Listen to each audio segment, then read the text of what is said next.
Almost there.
There we go.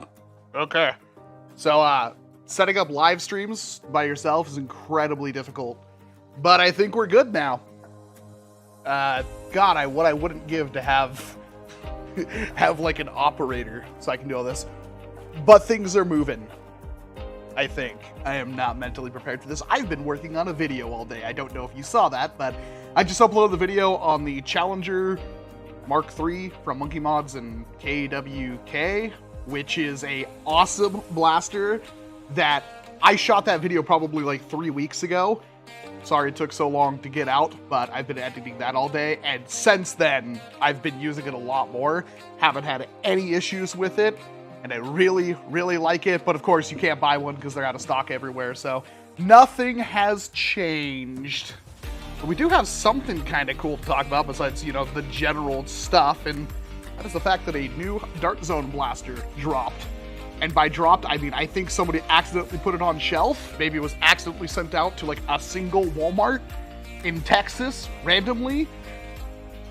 And yet, it's not exactly the most exciting thing ever. I will have you temper your expectations, but it is super cool and it is a monumental moment for Dart Zone as a whole. So, but anyway, thank you very much for joining me. I'm Walcom07. I am, of course, doing the Saturday Night Stream Thing, the live stream we do every Saturday night, starting at 5 p.m. Pacific Standard Time, where we talk about NERF and stuff. I say every Saturday night. I don't know if we'll have one next weekend. We might. But I have a mandate with Lucha Thor to try to get all this tamed, which requires me driving, you know, to Tacoma and back. And I don't know. I guess I'll leave it up to Lucha on how badly he wants the stream to happen. But yes, we have a lot of cool things coming in the pipeline on the channel. We have a lot of cool things coming in the pipeline on the hobby. And hopefully the stream levels up a little bit more too. As you can see, if you didn't watch us last weekend, I have done some substantial work in trying to get an actual studio for live streaming and general green screen-ery. That's what you have behind me, so I can't ever wear green shirt in front of the green screen, because obviously it would chroma key out and it wouldn't look as good. But with my minimal equipment, I'm pretty happy with how this turned out last week, and I think we've gotten it even just a little bit better. Give Dart Zone IPs and you get $1 quadrillion. I don't think that's how that works. Nice to see you, Shinryu. Thanks for coming out. Why green screen? Because it looks good. And I can do all sorts of things, like I can wave my hand in front of the chat now. And I can put pictures up behind me and like loosely look at the monitor to the side and point to them. I'm still pretty far away from said green screen, and I still have issues. The camera battery will most likely go out. I have spares right here, and I meant to make like a little teaser thing for when the camera dies. There's a layer behind it that says change in the batteries, but I got like halfway through on that and didn't. There's a lot of things I want to change the overall like aesthetic of the stream, which is not a thing. Like, you notice how it's like, it's been the same like theming. Okay, there we go. I thought the stream died. It's been overall the same theme. The weirdest thing is if I try to change this like off this, I don't know what the technical term for it in OBS is, but it's like scenes or something. If I try to change it to a different scene, OBS will immediately crash my entire computer. I cannot figure out why. So we're just kind of stuck with the like neon late night aesthetic, which I'm a fan of, but I would like to try to mix things up a little bit more. Fact Fiend is a fairly big channel and he wears green in front of his green screen all the time just to screw around. I mean, I get it, but there's a certain, like, I worked pretty hard to try to get this as clean as it is right now. So it'd kind of be upsetting to have that not be as clean as it is. That's why there's like a cloth on the table, because of the angle the camera is hitting in relevance to the green screen, it actually chroma keys out on the table because the table is slightly reflective. I mean, I could leave that in, or I could do a little bit better. The things I want to do with this green screen are hopefully going to be pretty cool. It's not the best green screen ever, but it's a pretty cheap option for what we got. The other option, which I would much rather do, and I still may do it, is to literally build a wall, you know, drywall and everything, and then just paint it. Because that doesn't wrinkle or anything like that. This one does wrinkle, but because of the little tiny wrinkles and shadows, which I've done my best to get rid of, I have to kind of have the tolerances a little loose with the green screen. It's going pretty good, Katie. Better than last week and the weeks before that. This has been another pretty overwhelming week in terms of getting things done, and I'm getting ready to leave for a trip to Texas in about 2 weeks. So next weekend there may not be a stream because I got to get prepared for that trip, and then the weekend after that I will be in Texas, which we won't have time to do that. But I haven't decided yet. I'm going to bring the camera and stuff along, or I might just use my cell phone to try to film some kind of vloggy kind of setup. I'm not certain. People don't really watch vlogs, but I'm going to try to film some stuff anyway, see what we can do, because it should be fun. I'm not just going to disclose what's going on. I don't know if I've even gotten clearance to do that, but I am going to be bringing a Luchathor with me. I don't have the bot set up for that, Chris, but if you need to know, it's discord.gg/nerf.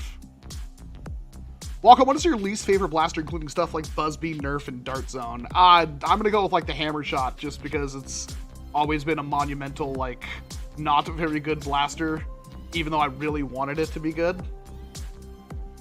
And to the question everyone is thinking, where the hell does this guy keep all of his blasters?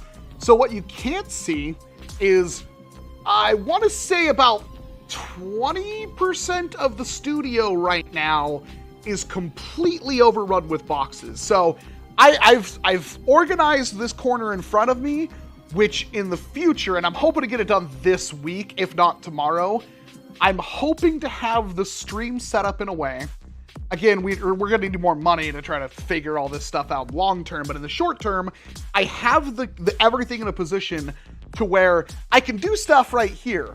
But I also have the big table, and the big table is where I can do like the big mods and stuff that I want to do. It's essentially a workbench, but it's kind of too nice to be just a typical workbench. But then behind that, I have like a place for like a bandsaw and stuff like that, which unfortunately that whole wall doesn't have power. So I'm going to have to run something there. But it's slowly taking shape. And then of course the dart catch, which Luchathor and I got a frame together, and I've done a little bit work since then. I want to make the dart catch like movable. I don't know if I'll be able to, but if I can get it to where I can bring the dart catch out and overall just overhaul that whole shooting range area, I will be very happy. So I kind of mentioned this before, for better or worse, but my goal is to make it so on like the bare minimum, the absolute bare minimum, I can do every single video in this one studio, from B-roll to shooting to everything. That's not optimal. That's minimal. That's not to say I don't want to do outdoor range testing. I've been stupid in the past and said some dumb things that didn't make sense. But I want to make sure that if I can't do it, I don't have to. I'm still testing things with the channel, and I'm not quite sure.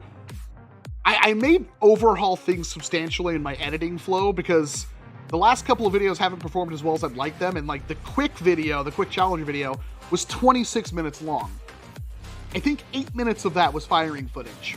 But I know people like firing footage. But there was a lot to talk about at the same time. But I also feel like if I really wanted to, that video could have been 10, 12 minutes long. It would have omitted some details, but maybe that's good. Because from a fundamental aspect, like if I omit a little detail, like does it work with other mags and stuff like that, that's just a question I would get in the comments section. And I get comments fairly often, not like, it's usually like, you know, a couple a week, where people just say you talk too much. I don't know if that's a bad thing.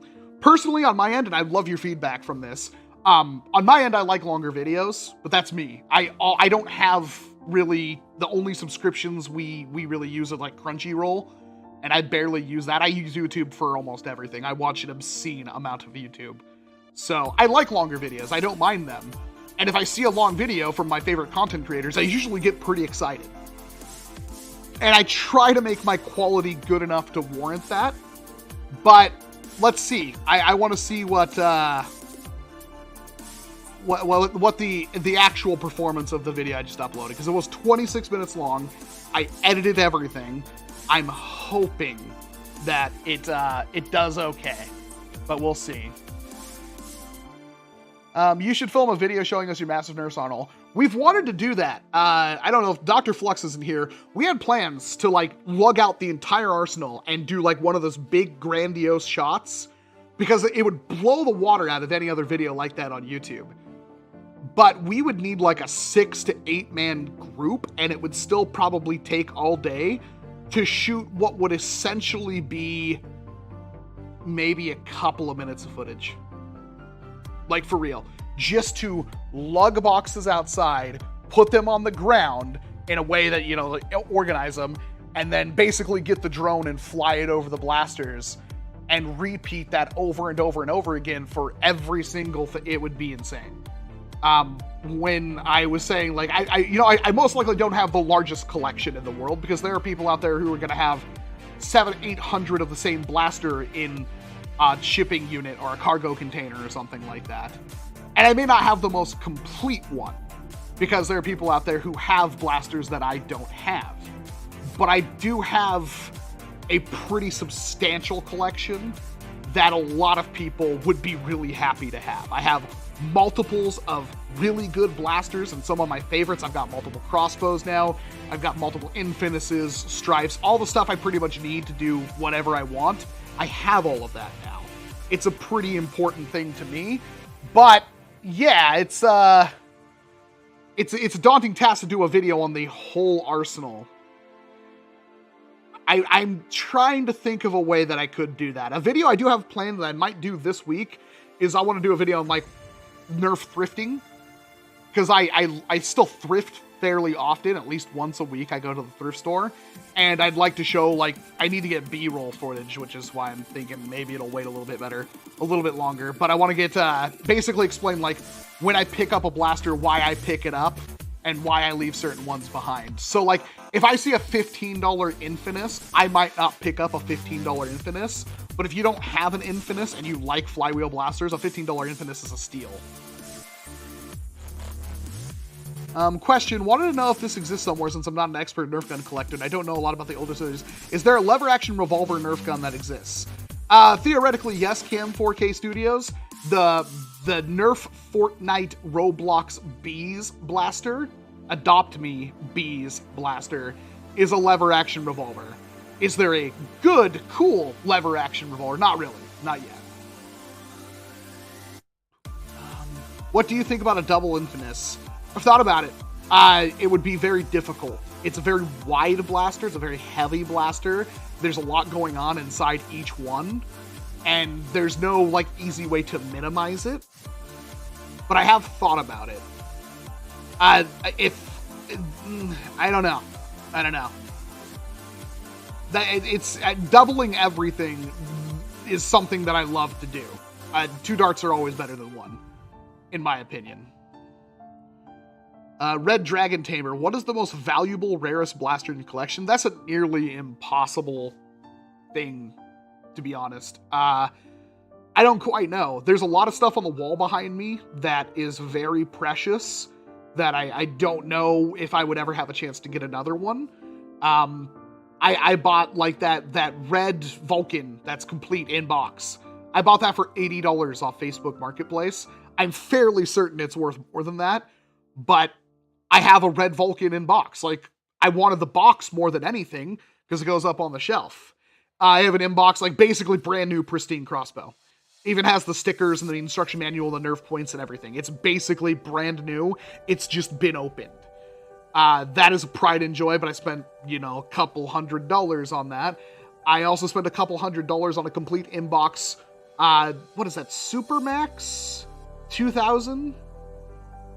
It's got everything. The only thing I'm actually missing, I'm missing one of the barrels, and it's like it's the dart barrel. It's like the easy one usually to find, and I could take one from a Supermax 5000, but it is a different color. I have things like that Airstrike, that Leonard Airstrike or whatever it is called, Airmaster 100. There's like 3 that have ever been found in the hobby. I have one in the box that was given to me by Blake. Complete Gyro Strike in box now. That's a thing I own, with the ammo and everything. Super happy about that. There's a lot. There's a lot of stuff. Of course, I have things like the Busby, what's that thing called? The Busby Ultimate Clip Tech or whatever. That was never really released. I have one of those. I mean, there's some stuff. And will I ever sell any of it? No. Maybe, you know, when I die, it'll get sold, but that's stuff that if I ever have to sell it, I'm done with everything, including the channel. And I doubt that'll ever happen. Not as long as I can do it anyway. What is the best semi-auto blaster under $50? That would be the Tatons. That would be the oh my god, what's that thing called? It's at Target. The Dart Zone Tomahawk 60. Best. You can't really do it. It's $30, so you can almost buy 2 of them. Do you still have the deleter? I do. I shouldn't. I sold it, and lots of things got in the way, and I never finished it. And now after I moved, I still need to ship it out to Foam Blast, who bought it. And I can't find one of the pieces, and I recently thrifted another Hyperfire, and I'll probably just destroy the entire Hyperfire for one little piece. Thank you for reminding me that I need to get that done, because it is a long outstanding debt that I need to repay. I made a remote control Stampede. Will you ever make a video on remote control remote firing blasters? I have. I've actually done videos on several. Most of the time with remote firing blasters, they're just not very good. Like, they're not practical. And I have a design in mind for one that is extremely practical. I have all the hardware and the software for it. I just haven't done it. But I have done several videos, obviously with things like that NERF made that are remote control, like the Terra Scout and those little $5 tanks and stuff like that. Are those useful? No, but they are fun. Well, I guess we should probably talk about what's actually going on with the hobby, because there are things to talk about. Last week we talked about the Moto Blitz, which I still don't think is out, but we have seen, I've seen a picture of a physical Moto Blitz in a box and everything. That leads me to believe that we'll probably see this blaster pretty soon. I'd give it within 2 months, and we'll most likely see this blaster out unless there's some catastrophic problem that prevents it from being released. Much like the, what do you call that thing? The Rival Edge series Helios that had the drum mag. That never came out. So, the Moto Blitz, I don't have the picture anymore, Igbag, but the Moto Blitz is an Elite 2.0 blaster that is essentially a Raven with an undermounted 6-shot air-powered shotgun. There's a lot there that you should be skeptical about, but it overall sounds and it looks pretty okay. It's a cool blaster, and I think for the price tag that was released, which was like $42, I think that'll be worth it. I'm not 100% sure, but I'm definitely interested because it's something new. And I'll give Hasbro all the praise I can if they do something at least new. Which, again, I'm saying that, but neither of these concepts are new. The blaster, the underbarrel blaster works exactly like the Mediator barrel, and then the actual Raven is a Raven. But just keep trying to make new things. Just do something different every time, and I won't be that upset. Hasbro is notorious for reshelling the same blaster over and over and over and over and over. They just ad infinitum. There are so many Jolts, Fire Strikes. There's so many Spectre Rev 5s. The Guardian Crossbow. The Fortnite BASR. Now that has quite a few derivatives. There's a lot of them. And most of them are all the same. There's really no difference except for the shape and the color, which is frustrating. And that also means like the problems that exist with the previous versions are never fixed. And the prices just keep going up. That's why Hasbro, I have another video I want to do. It's like, what's my problem with NERF? And it will explain like why, and it's not just me, it's pretty much everybody in the community at this point, why we're kind of tired of NERF and Hasbro in general. Walcom, what is the best Dart Zone Pro Blaster? I don't know if I can reasonably answer that, because to be perfectly honest, Dart Zone Pro isn't for me. But if I had to pick one, it's not going to be a Dart Zone Pro, it'll be a Adventure Force Pro Blaster. Same company, same line, essentially, just not one of the 1, 2, 3 Pro Blasters. If I had to choose like the best Pro Blaster, it'd be probably the Mark III. If I had to choose the best Pro Blaster overall, not a Dart Zone Pro, it'd be the Conquest Pro. I think the Conquest Pro is much better than pretty much all the other ones. But that being said, that's an excellent segue into the thing that we have that I need to talk about, which is there was a new Dart Zone Pro Blaster that was essentially just showed up at a Walmart in Texas. So if you have a Walmart near you and you live Middle Eastern US, I mean, just check your Walmart in general. It was on an end cap. It was a brand new pro level Dart Zone blaster. I want to see if this works the way it should. We might have to do the, yeah, we're gonna have to do the transition. Okay. I don't have the source. I'm really sorry. That's the problem with these kind of things, is that they are just reposted ad infinitum, and we're like several days after the fact. But this is a Pro Blaster that I believe will retail for $60 is what they said. And it is a tie-in with what looks to be Jurassic Evolution. Please don't, throw full wine bottles at me in public. I actually don't really pay attention to those movies. I've seen, the last one I saw was like Lost World, I think. I believe I saw that in theaters. But we have a new blaster, and I guess we should start with just what this sets the groundwork for. This is a major IP, in my opinion, that Dart Zone has the branding to, which is rad. They call me Socks member for 41 months. Holy crap. This looks as fancy as this comment does. Nice. Thank you very much, They Call Me Socks, for being a member for so long. I really appreciate it, especially since I do essentially nothing for you. This blaster has set the groundwork for the potential of Dart Zone blasters coming out with some kind of video, or not video, I guess they have Jurassic video games, this is the last one I remember. The Park Simulator and the VR ones. But they've set the groundwork for having tie-ins. That's why this is so monumentally important.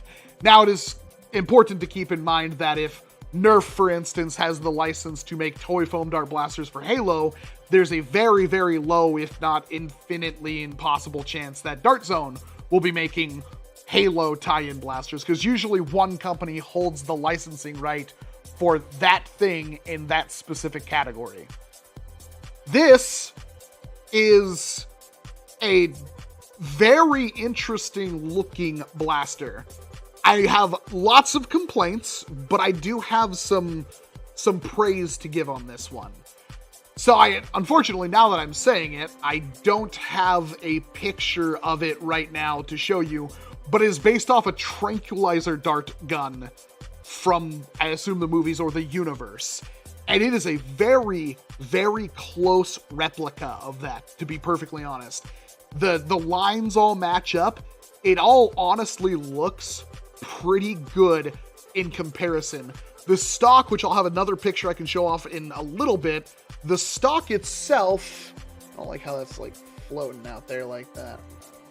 There we go. The stock itself is supposed to be like the air tank, like the high HPA tank to launch. Obviously, you can't use a gun. You destroy your dart. You have to use some kind of compressed air system usually.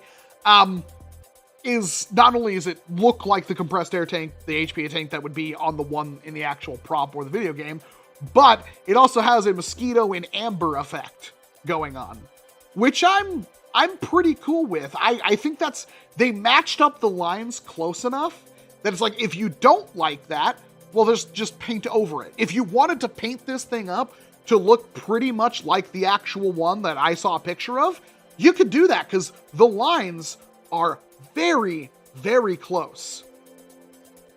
But there's the thing that's bothering me the most about this. It is $65. And looking at the blaster, it is essentially an Aeon Pro, where the, and I don't know how reinforced this is going to be, but the bolted aesthetic is just like NERF's, where it's just a straight pullback kind of thing. And that's, hopefully that's really reinforced, but even if it wasn't, you could pretty much do that to an Aeon Pro if you wanted to. You'd have to cut up your blaster. This one's already got it done. But that's pretty blatant, is what I'm trying to say. It does include a stock, it does include a barrel, it does have some kind of sight on the top of it. It does include a magazine for both short darts and long darts, which is pretty cool, but that is expensive, and I hate the barrel. Why do I hate the barrel? Because the barrel reminds me almost immediately of the Mandalorian blaster. Thankfully, not only is the barrel a separate piece, but the muzzle, the prods, is a separate piece off that you can see in the package right there, which is just rad. Like, it looks cool, and it's called the Jurassic Pro, which you can't hate it for that. And it's got a gate to open so you can fold it up. The other problem I have, besides the fact that it's like, so my first problem is like, it's just essentially a bolt action Aeon Pro from the looks of it. It might have some fundamental changes, but I'm not going to hold my breath on that one. It also doesn't have like a lot added to it to be worth the extra $35, almost $40. Because Aeon Pro is $25. This is $65 apparently, which is a hefty markup. You do get a barrel, you do get a stock, you do get both magazine things, which really only one of them is useful, and that's another complaint I have. But overall, that's a lot of a markup. And the fact that it's just, you know, essentially it's an Aeon Pro with a bolt on top of it, unless that's all like, oh, David has it apparently. Well, crap, I should have paid you to send me one. Man, I would have jumped to have you send me one. That's a lot of money. How much would this thing be worth in my mind? $50 would be the max. I would honestly rather see it at 40. But that's a lot of a markup. And the other problem I have, I'm gonna switch this over now to a different picture, which I want to apologize to the person that posted this picture. It was posted in my Discord, which they got off Facebook, and I don't know who you are, and I apologize for not having to give you sources. Unless you don't like me, then screw you. I'm gonna use your picture anyway. Haha. Chaotic neutral as is. That's the completed blaster right there, which if I can enlarge the picture for myself, the bolt does go through both sides, and I like the sight a lot, by the way. I love those like big ring open sights. There's like no detail. What I mean by that is that the side of the blaster that has like whatever that like pizza looking, it's supposed to be either fire or like cedar chips, hamster bedding, whatever that is on the side of the blaster, it looks completely flat. Some people may like that, and as somebody who like, I can understand why you would like that, to be perfectly honest, because like if you're doing like a modification or something like that, you don't have to sit there and sand a bunch of stuff off. You may have to sand off a Jurassic World logo or Jurassic Park or whatever it is, but you don't have to sand off all this little greebling. And I'm a hypocrite for complaining about this because I slammed the Conquest Pro for having just dumb greebling on the side of it. So it's like when they don't do the greebling, I complain, but when they do the greebling, I complain. So I'm super mixed about this, but there's like no detail on that thing. It is flat. The grip has like another, it's hard to see in this picture. There's a handle scale that is the same kind of thing that you get with the side of the body. But that looks fine. And then of course the stock connects at the bottom. But the actual side of the blaster is just like very boring. Like super, super boring. I wonder if the stock could be taken apart. Free Mosquito action figures. Fair enough. Is that actually like a physical figure? I assumed it was like a sticker on the inside or something. Homely, the DZP, the Dino Zone Pro. Eggbag says, I saw someone on Reddit say $45 for this. As far as I know, it's $65. I thought it was $60. Hasbro had the license. Yes, that's true. I have the Jurassic World, like the wrist-mounted one. Universal gave it to Mattel, who are still making Jurassic Park stuff, but Hasbro last year did a Jurassic Park Transformers crossover. Yes, but I believe Detet is that you can have like Hasbro can have the license for action figures, but when it comes to like foam dart shooters or dart blasting or outdoor sports toys, this license would now, I assume, be held by Primetime Toys, who they own Dart Zone. So, man, it is I'm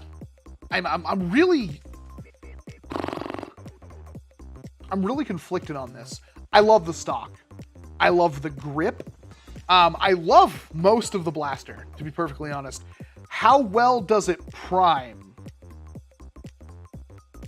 That would be a very important question. Hey, David, if you're interested in me shoving you some money to get one of these things like shipped out Monday, please let me know if you're open to that. You know where to reach me, because I'm very interested. Because otherwise I might not see it for months, so I might as well just get it out of my system now. It looks, with the front prods removed, which if the barrel has an orange tip underneath of that, I think they expected that. It looks really good. I hope the prime is better than what we got with the Aeon Pro, because the Aeon Pro has a beast of a prime. Hopefully it's still like actually the same internally. Now, from the same set of pictures, again, from the person, I don't know who you are, and I apologize again, unless you hate me, then go stuff yourself. apparently hits like 145 average about, which seems a little bit under what I'm used to. I don't remember what the Aeon Pro did, but I know my Conquest hit like 165 on a couple of shots. So, man, it is, I see people saying, I'd pay 65 for this, is what Bagel Bites says.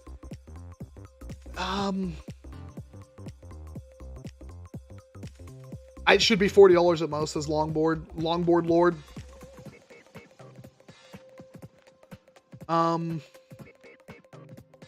Glad you're talking about this blaster, says Nerf Talk.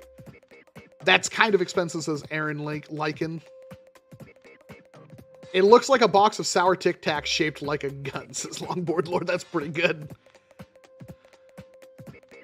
Huh.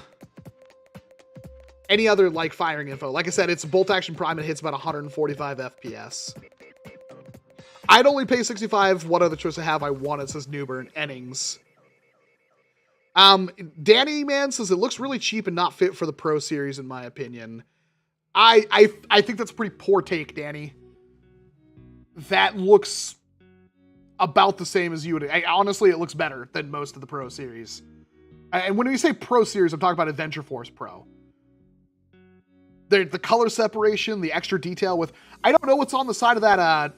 Hopefully, David can chime in. Is that a sticker on the side, or is that like an actual painting decal? Red Dragon Tamer, what's the FPS? From what the screenshot I saw, which unfortunately I didn't save to add to this, it was hitting like 145. Most interesting is that the deco's paint. Thank you very much, David. I really appreciate you chiming in on that one. Yeah, so honestly, and it's on both sides of the blaster. So honestly, this is, it's definitely, I'm not going to say it's like cheaped out. That is not my opinion whatsoever. I think that's pretty decent. But it is rather expensive. But again, like, how much has inflation gone up in the last couple of months? This may be the new norm. We were complaining about paying $70 for video games. We're probably going to be paying $70, $80 easy coming up soon.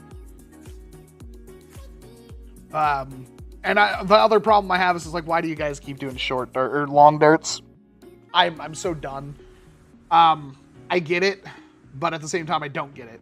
Because, like, Dart Zone, you guys have the industry when it comes to this. Like, you don't have to have the compatibility with the other darts. At the same place you would buy this, you'd find the short darts on shelf next to it.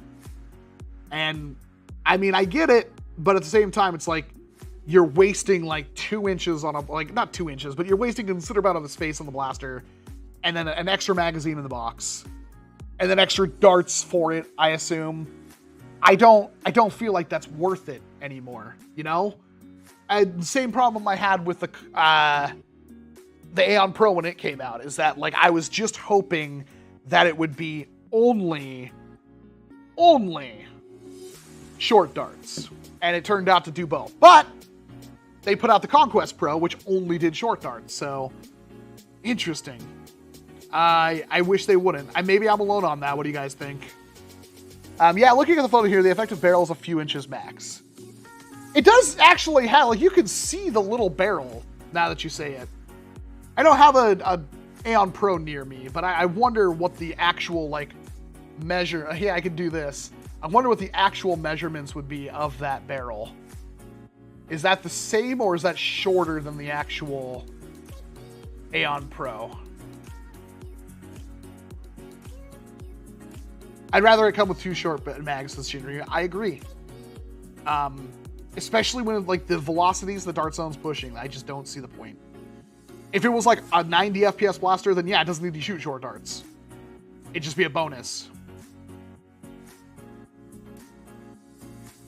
I will say, this thing is prime doubling material.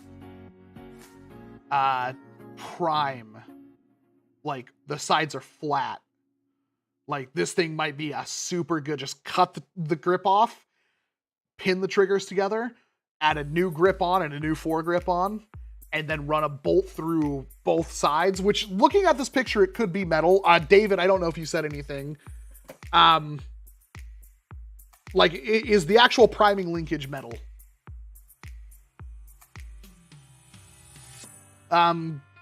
Given between multi-short and short dart only, I always lean towards multi. But I don't really do the really high FPS stuff. That's fine, but then, like, that's also the same, like, oh, I'm mad that I bought this expensive, high-powered blaster that doesn't use the inefficient dart. It's like me buying a 4K TV and complaining it's expensive when I have no use for a 4K TV. I'd get something else, or I'd like the thing enough that getting over that ecosystem would be worth it. It's kind of a moot point, in my opinion. It's like you're complaining for the sake of complaining. It's buying, or, buying a red Lamborghini and complaining that it's not blue. And complaining that the dealership didn't have blue. And of course you could paint it blue, but now you're just complaining to complain.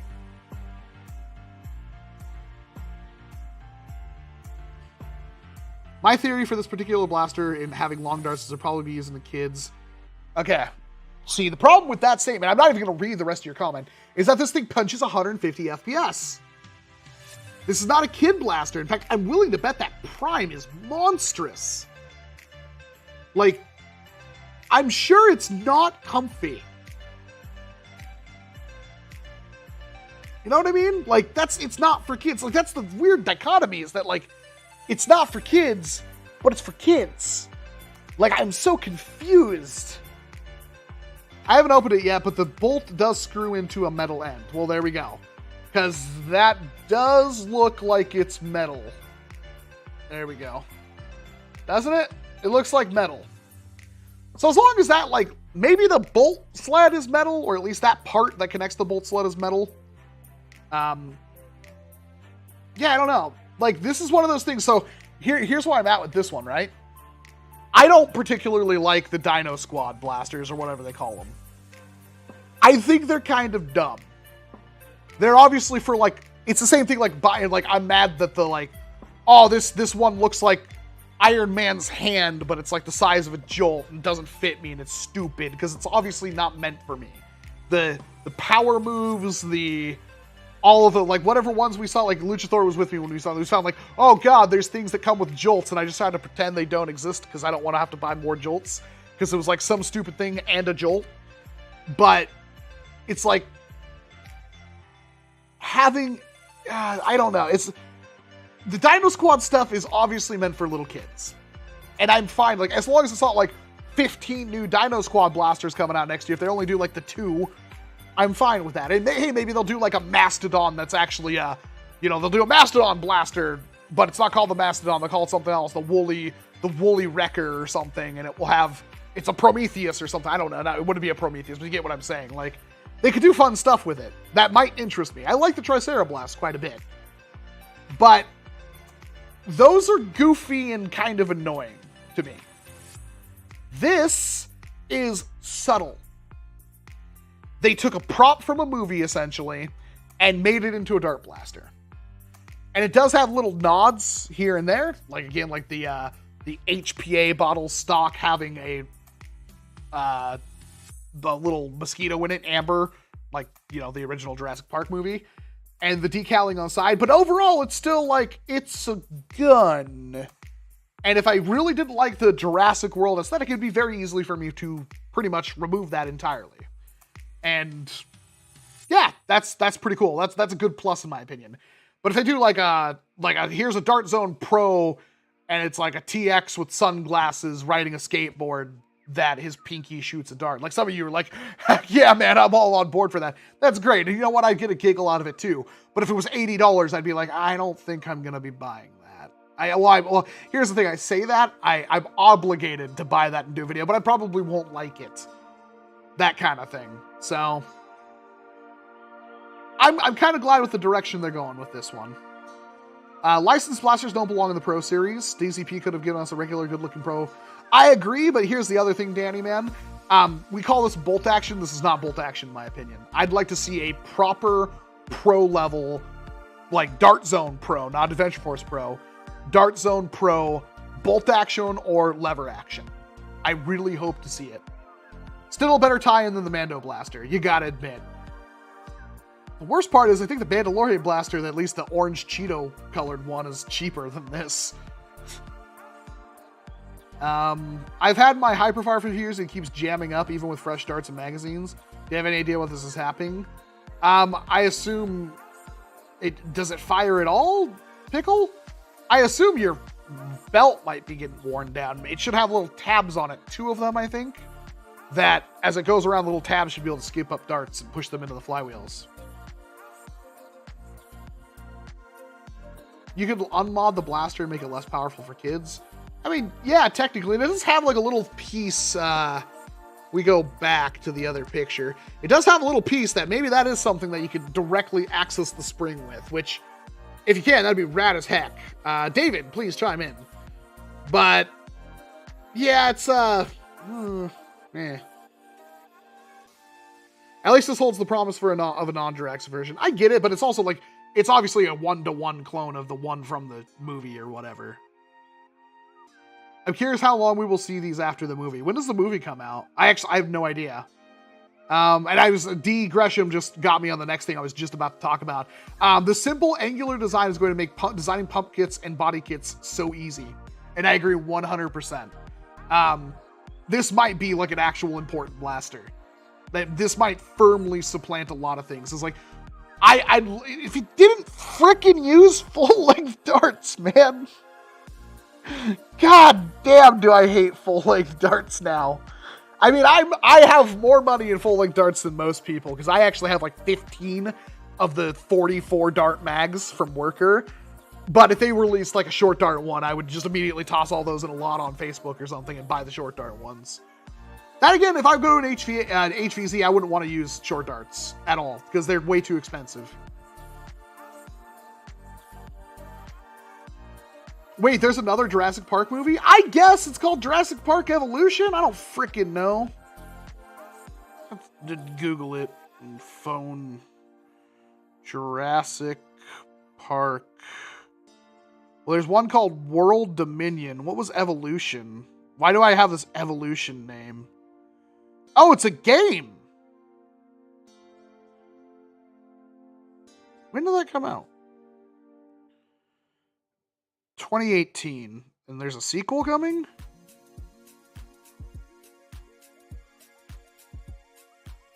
Came out last year. And then Jurassic Park. What's the new one?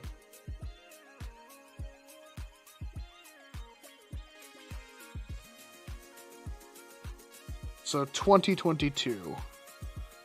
Comes out June 10th.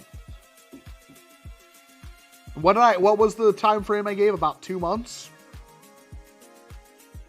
The blaster is branded with Dominion. Okay, so I think the render I saw of the actual tranquilizer dart gun was from that game. That's why I have it stuck in my head. $5 from Austin Christmas. Compensating for Mando Blaster, I'd say this blaster is interesting. Well, thank you very much for the $5 super chat, Austin. I'd say this blaster is interesting. Yeah, I'm not going to say it's not interesting, and I'm not going to say I won't like it. But people seem to think that I'm like some kind of crazy, like I'm on Dart Zone's payroll. And that could be not farther from the truth. I don't have any of their like new gel ball stuff. And if they were to send it to me, I'd probably rip it to shreds, because gel ball is just crappy airsoft in my opinion.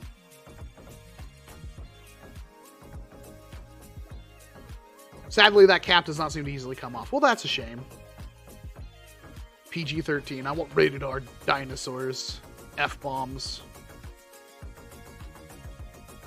Could have space for a decent-sized plunger tube? I don't think so. I think it's going to be about the same. You know what? I wouldn't put it past them if it's the internals. No, I guess it can. It has to pretty much be an Aeon Pro or a scaled-down Aeon Pro. My money's on slightly scaled-down Aeon Pro. I sure hope you don't do a review of the Adventure Force Buzzbee Alpha Rogue Sniper Rifle. I've already done a review of it, technically. Can you show us the render? I don't have it. Google Jurassic Park, what did I put in? It's like Jurassic Park Tranquilizer Dart Gun.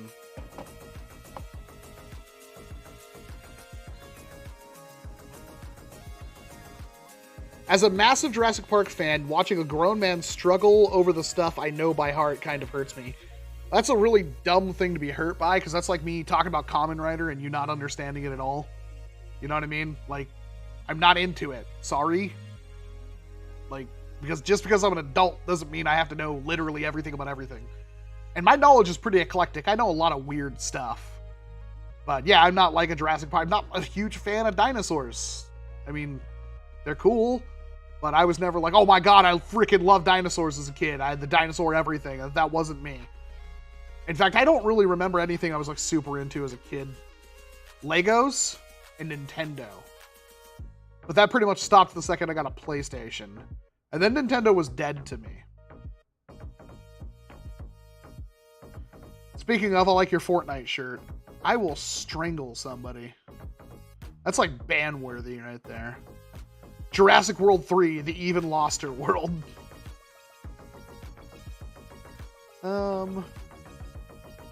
Would you cover shipping to send you that blaster? I'm talking to David right now. Yeah, I would pay for everything. I don't want to. I don't really have the money to do it, but it would be beneficial of me to get it sooner than later. You know what I mean?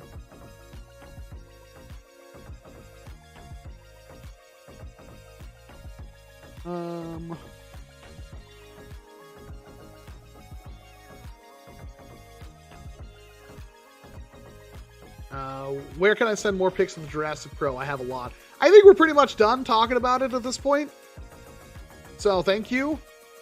But it's like I don't have the finesse. I'm literally several feet from my computer. I have a monitor here. I've got my mouse, and I got this cheap Mac wireless keyboard I found at Goodwill. That's my stream setup.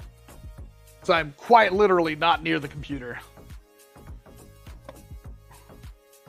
Dinosaurs have always been my passion. I've always wanted to be a paleontologist. The whole reason why I'm into college. Yeah, fair enough. Chase your dreams.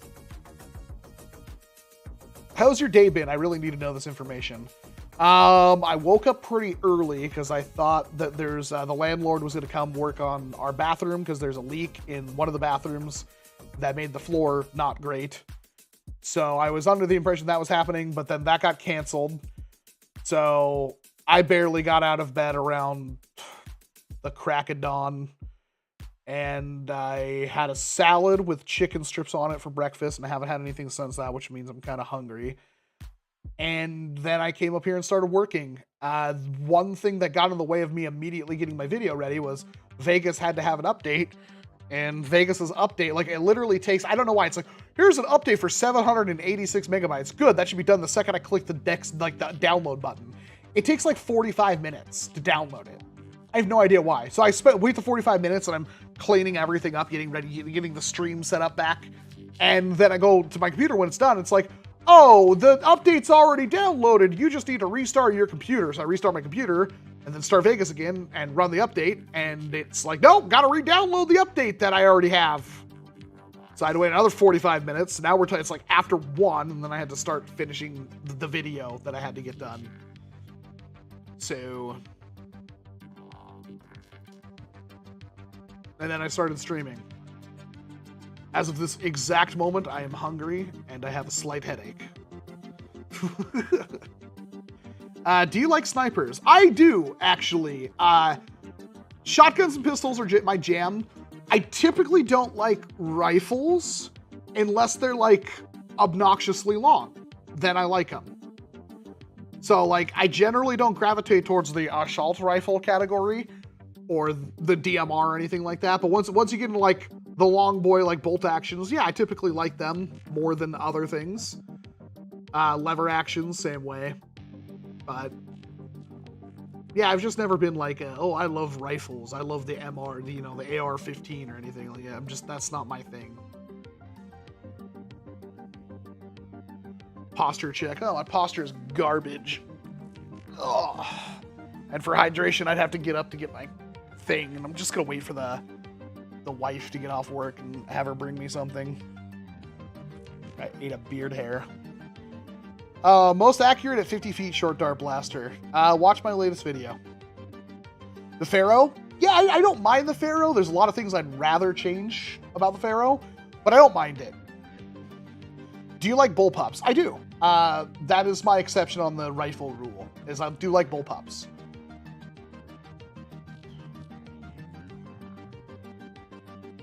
You have a wife. Yes, why is this? I know, I'm straight up cootie repellent, but yeah, no, we've been together for 12 years? Been married for, been living together at least for 9. Ugh. It's been a long time. Not getting younger. 52 years old, never had a blaster through to the dart zone blitz fire, and now I have a 30 plus. Very fun hobby. Blitz fires are rad. That was a pistol, like, when I first looked at it, I was like, this is pretty okay. But then I was sitting there playing around with it more, and, like, I liked how it indexed the cylinder whenever you pulled the trigger, which is something that only, like, the Maverick did. And then from there, it's like, you know, you throw a better spring and it gets, like, 120 FPS. It's like, this thing's actually really cool. Why would your stream be blurry on my TV but not on my phone? It was never like this before. You probably have the settings wrong. I stream at 720p 60 is my highest bitrate, which is higher than most people will watch. I'm saying 720p 60 and yet, oh, I forgot to disable the picture. I need to find a better way of doing this. Like, I'm not even using my 60 FPS camera right now, so it's entirely wasted on me. Hey, JC.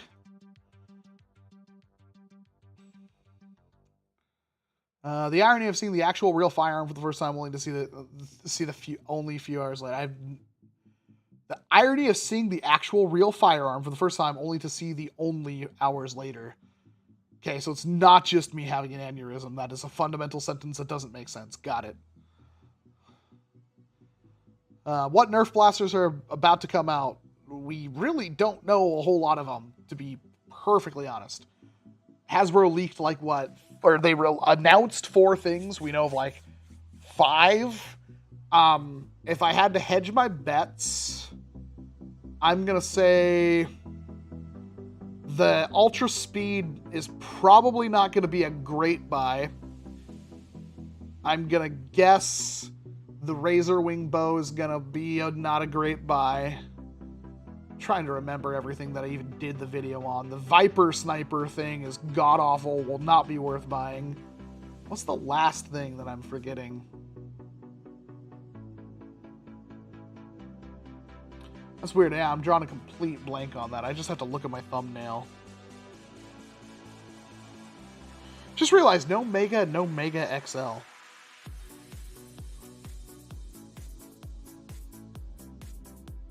Oh, the P90. I'm actually interested in the P90. I'm hoping that's actually good. Gallowhorn, that doesn't really count. What else? We got, and then the Moto Blitz, which I think the Moto Blitz is probably worth looking at.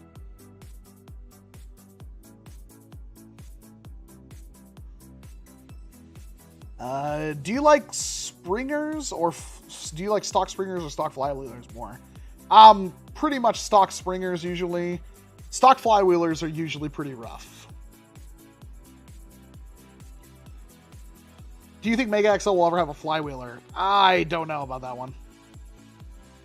If they do, it's probably going to be something like the Mastodon with like 12 or 15 shots, I assume. Yeah, the Fortnite P90 is still like an absolute mystery. I'm not quite sure how that thing functions. It's going to be really interesting to see how that works. Busby or Nerf? Well, Busby's absolute bottom of the bin trash tier right now. My God, have they fallen from grace over the last like 3 years. I would not buy a single Busby blaster. You cannot convince me at all that any of the Busby blasters are worth picking up. I'm completely serious on that one. I know there are fans out there who's like, well, the Revolution isn't so bad. It's like, yeah, but it's not so great. You're going to split hairs over getting an okay blaster for $2 cheaper when you can spend the $2 more and get something way better. And if it's like, well, I'm a dumb kid, Walcom, so I don't want anything else. My gross little butt will take anything. It's not my money that I'm wasting, then yeah, go ahead, get whatever you want. But you would be hard-pressed to, like, the trigger fire, garbage. The, whatever the hammer shot thing was, garbage. The chain fed thing, I even said that might have a potential use. But still, I'm going to call it garbage. It's all bad. It's all very bad. I have a video like that in the works, Hockey. Hockey Dude says you should do a recommendation video except best under $100 Conquest, 120 Worker Swift links. Yeah. A video I do have coming out soon is going to be best out-of-the-box Flywheeler versus best out-of-the-box Springer. Which is, spoiler alert, it's going to be the Swift. I'm literally going to unbox a Swift, and then I'm going to unbox a Worker Phoenix 2.0 and shove them head to head. Spoiler in this fight, I'm pretty sure the Phoenix 2.0 will be better out of the box, but I think the Worker Swift has really good upgrade potential. I will talk about that. The Shoulder Shot is great. I almost got the most FPS out of it when a truck ran over it. I would have loved, like, we didn't do this, Lucha, but I kind of wish that we would have had one primed or two of them primed and then ran over them with a truck, and hopefully just before they die, it releases the catches and they shoot darts out as they're getting ran over. Is Rebel Mech Busby? Yes. Is the Rebel Mech good? It's okay. It was last year, and the two that I had, neither of them worked out of the box, which was extremely upsetting. The Rebel Mech is not a comfortable blaster. Its performance was middling. It was cool to see a Flywheeler. I don't know what the door does anybody know what the door at the top of the Rebel Mech was supposed to be for? Because it's not a jam clear door. Like, this is the thing with Busbies. Like, they don't make sense. Busby don't make sense. Why does the Rebel Mech have this, like, stupid flappy spring-loaded door at the top of it?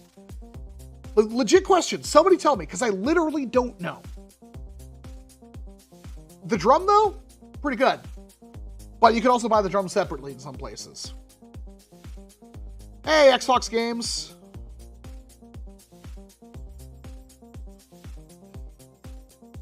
The door at the top of the Rebel Mech is ammo storage. There's no way. There's no way. I'm almost certain that does not fit darts. And also, what sense does that make?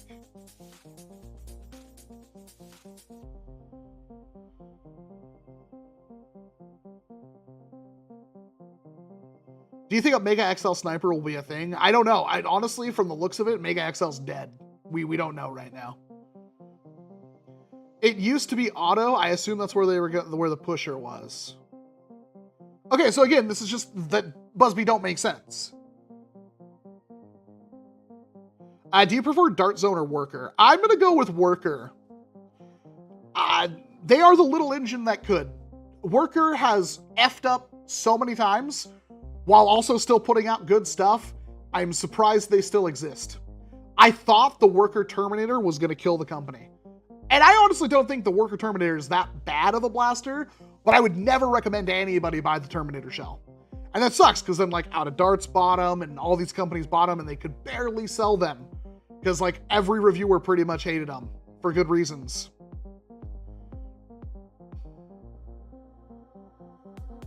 Oh, man. Yeah, I don't know what the hell Busby's doing. And I don't know what they're going to put out this year, either. Man, I remember being so excited for the Trigger Fire, and more excited for the Tetra Shot, and them both being kind of garbo. Like, none of the blasters I think I reviewed from Busby hit their advertised range claims. They all seemed incredibly gimped. The darts are awful. Why the hell does Busby keep using this stupid flan-tipped darts? I'm gonna call them flan darts. Yeah, they keep using those. The trigger fire is stupid. Like, you want the trigger fire to be good, because a lot of people are like, what are you talking about the trigger fire is stupid? It's a nail biter with a 30-round drum, Walcom. Yeah, but you can't one-hand the trigger fire. Like, you just can't. I can one-hand a nail biter all day, every day, but I can't one-hand a trigger fire.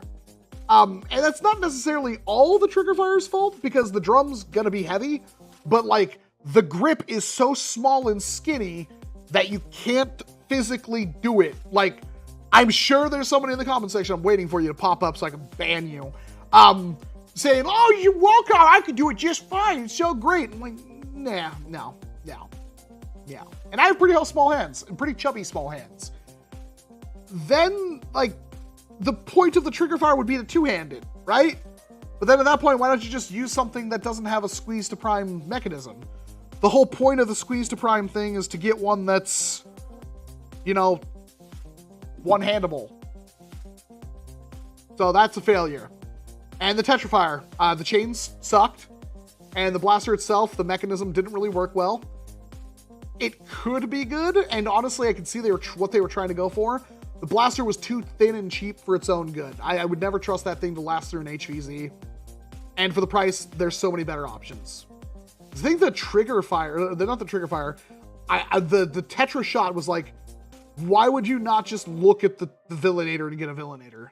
Like, sorry. But I think that the Tetra shot was $25, 25 American pesos. Yeah. Do you like X-Shot? X-Shot needs to put out more stuff. And they need to, like, do something other than a Springer. Busby uses their long distance dart, yet they made a very compelling dart type in the form of the Precise Pro. And I assume, Axel, that the Precise Pro darts are too expensive. That's a wacky mold. I assume that's what the problem is. But yes, I agree they are good. I'm so confused on why Busby keeps cheaping out on every blaster they've made in the last 2 years. I'm so confused why Busby, like, the funniest part is, like, X-Shot just keeps remaking everything. Like, I hate to say it, X-Shot, I'm not excited for yet another Orbit, yet another Meteor, yet another Hawkeye, yet another, whatever the flippy, non-flippy one is. Reflex or whatever. You get what I'm talking about. Like, they just keep doing the same thing. Like, this is like going on the 3rd year of like every Busby blaster, every X-Shot blaster is the same thing I have over and over. Man, and they do this. They've been doing this for like a solid decade. For like a solid decade, you had the Hawkeye, you had the Turbo Fire, you had the Turbo Advance. Like, they're all the same blaster, slight retooling. We had what? We got the only new thing recently is the Crusher. That was last year, I think. And man, yeah, so we got the Crusher, and it's like this year, and there's the Fortress is coming out. And the Fortress just looks to be a reshelled Turbo Advance without those flip. It basically looks like it's going to be the Villainator, but from X-Shot. And honestly, I think Villainator looks better in every way. So I'm like sitting here like, you guys are just kind of slipping. And yet they're going to do more Aero Orbits and Chaos. Like, and I don't know what's going on there. I don't know. I'm very worried. I'm very worried, X-Shot. They do a lot of stuff, but man. See, you say Crusher Omega, they're the same blaster. They're not the same blaster, but they're the same blaster. In my local area, there are no gun shops like Target or Walmart, so getting Nerf here is hard and shipping here costs like $100. That sucks. I'm sorry. That is a thing that's going to happen. You can't really do anything about it. To be fair, it's like I really like Kamen Rider and, you know, Beyblades, and I have to pay exorbitant amounts of money for them because they just don't exist. I have to... It's like 1,300 yen for a Beyblade in Japan. I pay double or triple that easy. And if I don't buy it when it comes out, I'm paying quadruple to, you know, pentuple or whatever you want to call them. They get expensive. And it's like, if it's one I really want, I have to end up spending like 4 or 5 times what I should be paying. What direction do you think the hobby is going in right now? I have a video. There's another video I'm meaning to do, and I'll talk about it a little bit here. This hobby is going to see some wild changes this year. I think the biggest upset is that we have all these Chinese companies that are fundamentally going to like push our hobby. But when I say they're fundamentally going to push our hobby, it's going to be for both the best and the worst. So the crappy thing about the whole, like the massive amounts of blasters being pumped out of China, the first thing they did was they went to like pretty much every single popular 3D printed blaster and outright stole it. And not only did they outright steal it, but they outright stole it and made most of them worse. So The only blaster I have tried that I don't own, somebody else bought one and I used it, and I'm not going to name drop them so they can keep their anonymity, and I want to just cough and say who it was. But they bought the Woozy clone, which is kind of the first big deal. And lo and behold, while it is a clone, it is fundamentally different in a few ways. It has a rev trigger. It has stuff that has changed, but the overall outside aesthetic, everything, it's basically the Woozy.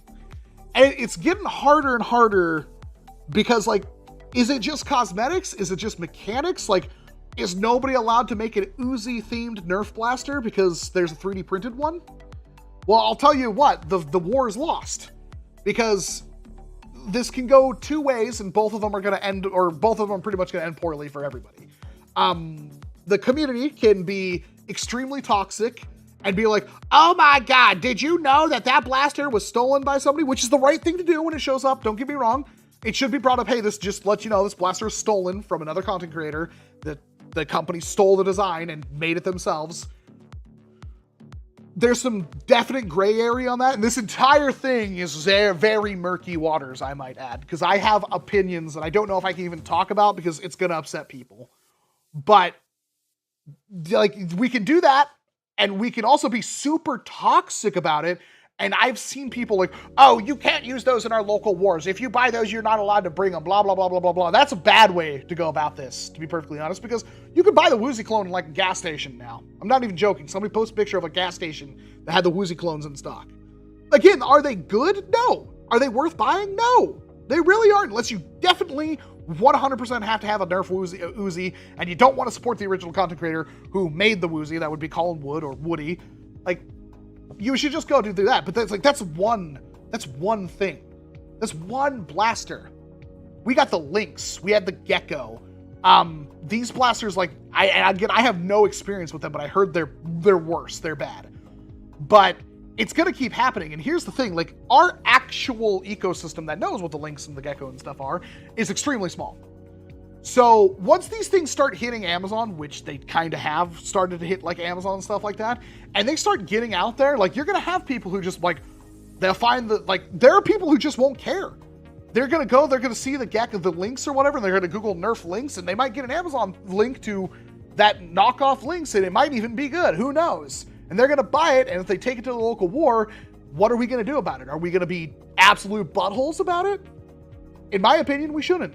In my opinion, that is a very, very bad way to handle things. Should we let them know? Yes.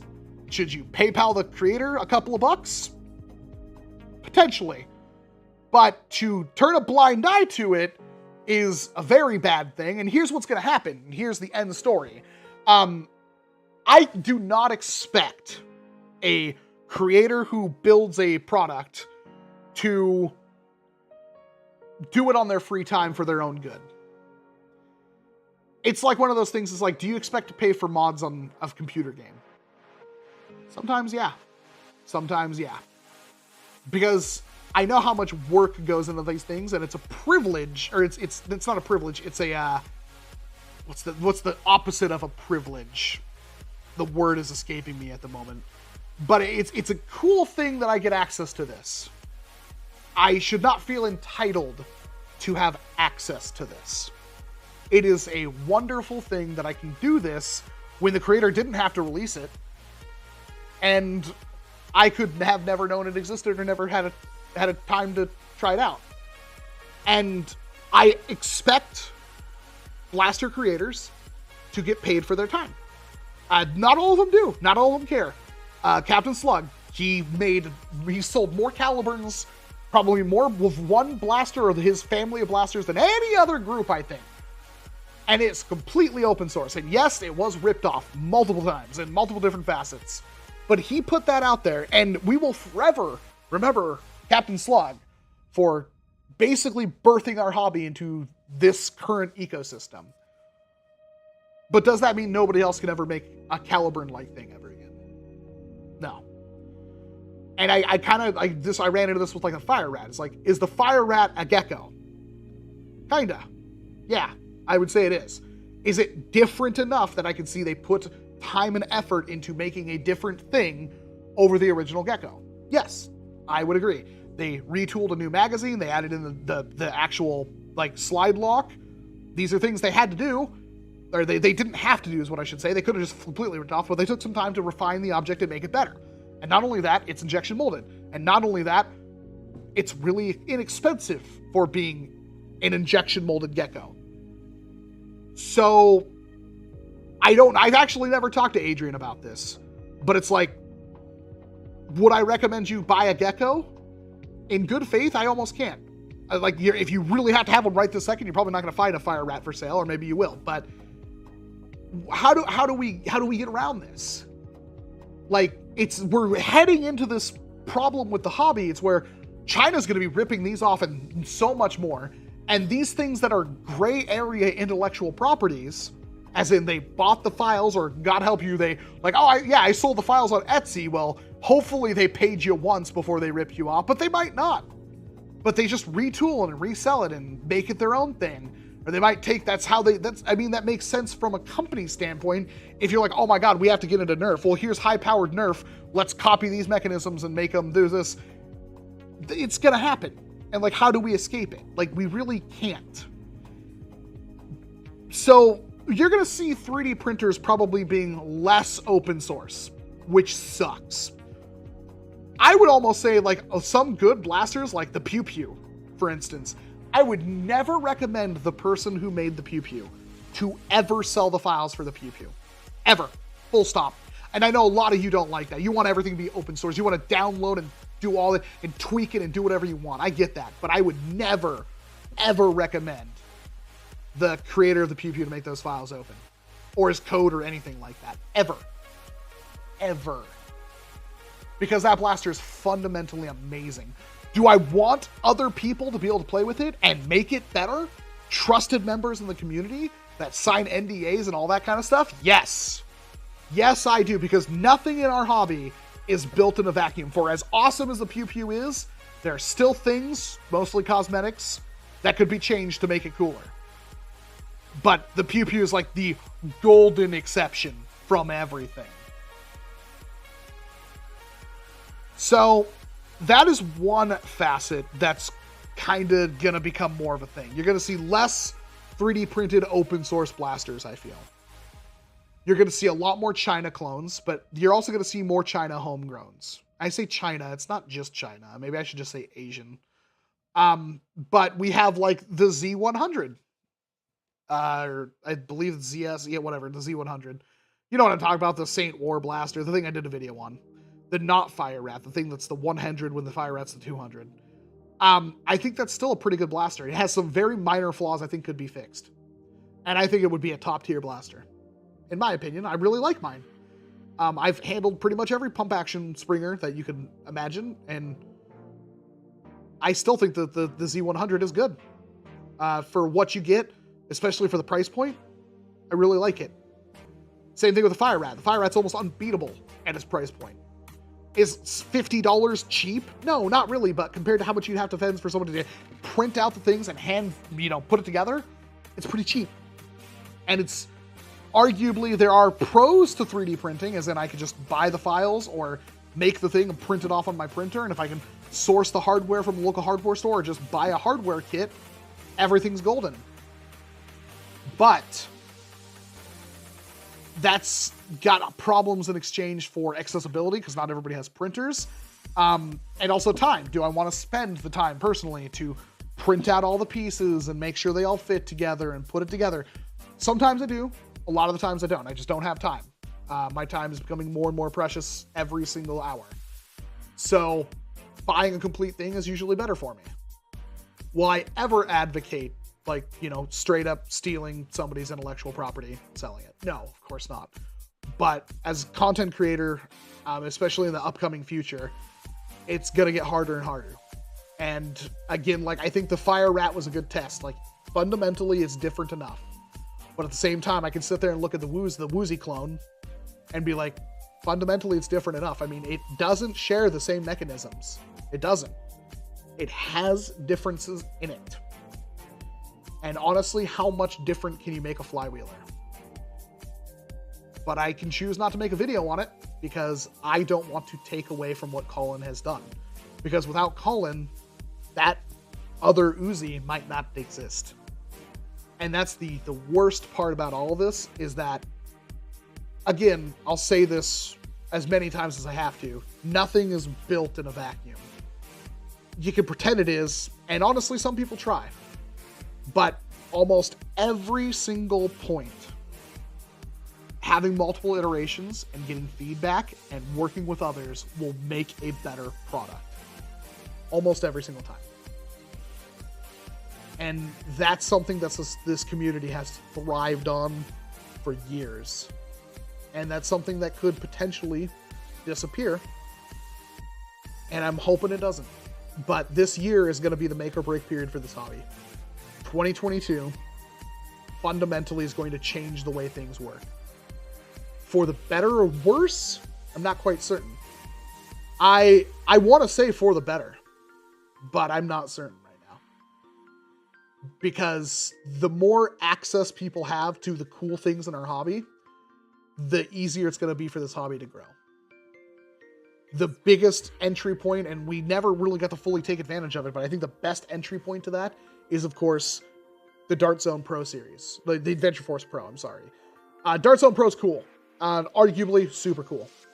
Adventure Force Pro made me forget Dart Zone Pro almost even existed, because Adventure Force Pro put short darts, good short darts, on shelves at my local Walmart. And blasters to use them with. And short dart mags.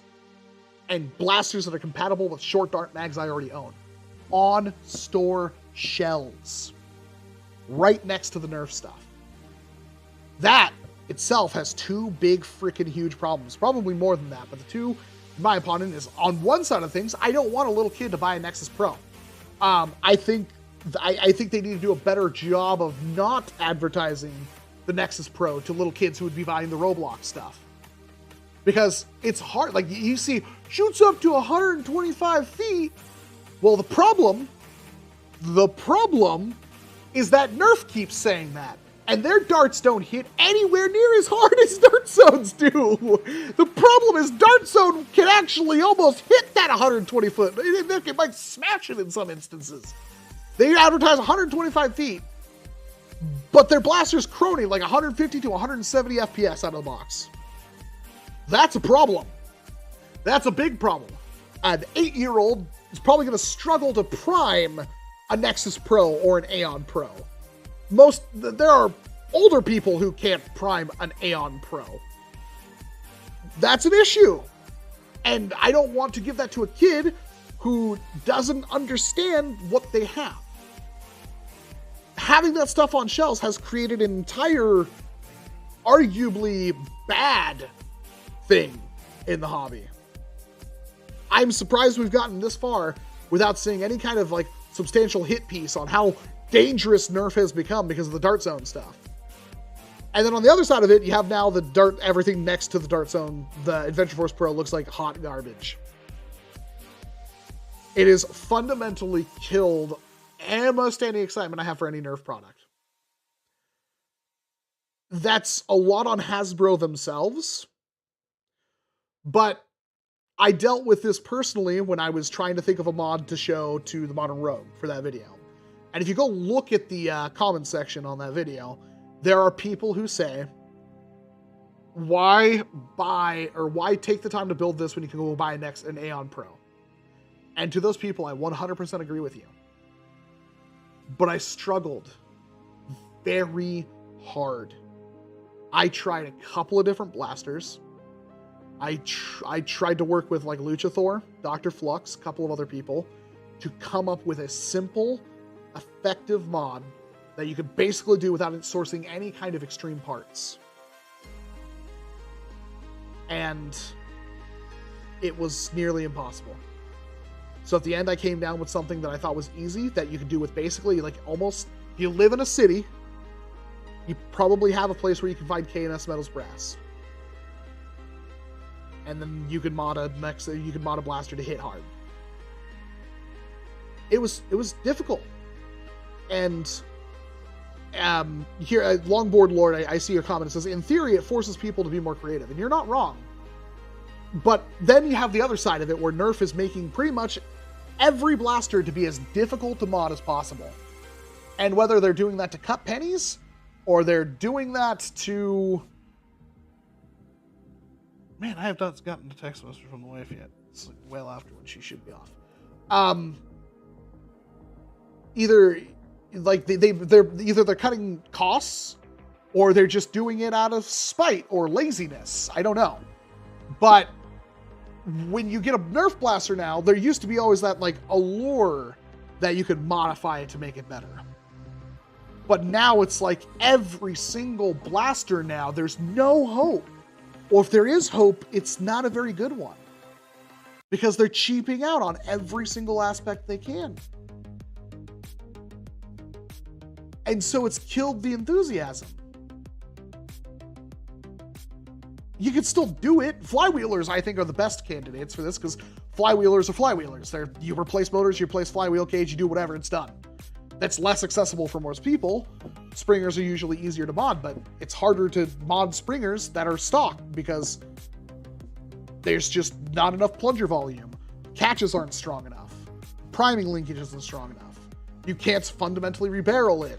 There's so many issues. That's all stuff that is killing the enthusiasm for Nerf. It's not just Nerf's fault that I, a grown-ass man, don't find their products as compelling anymore. But it's not entirely not their fault, because over the last 2 years, they've fundamentally changed their design philosophies in several key aspects. Before, we'd get maybe 1 or 2 blasters that were worth modding. Maybe a year. And it feels like we got the knockout, we got the fate. But like we're not getting those gems in the rough anymore. And then Nerf has to try to counter that with some kind of stupid gimmick. And the problem with Nerf is they just don't seem to be that good at gimmicks.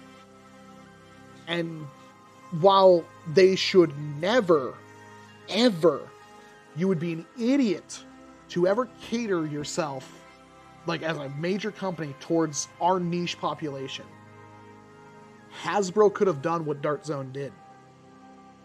And Dart Zone could still grow.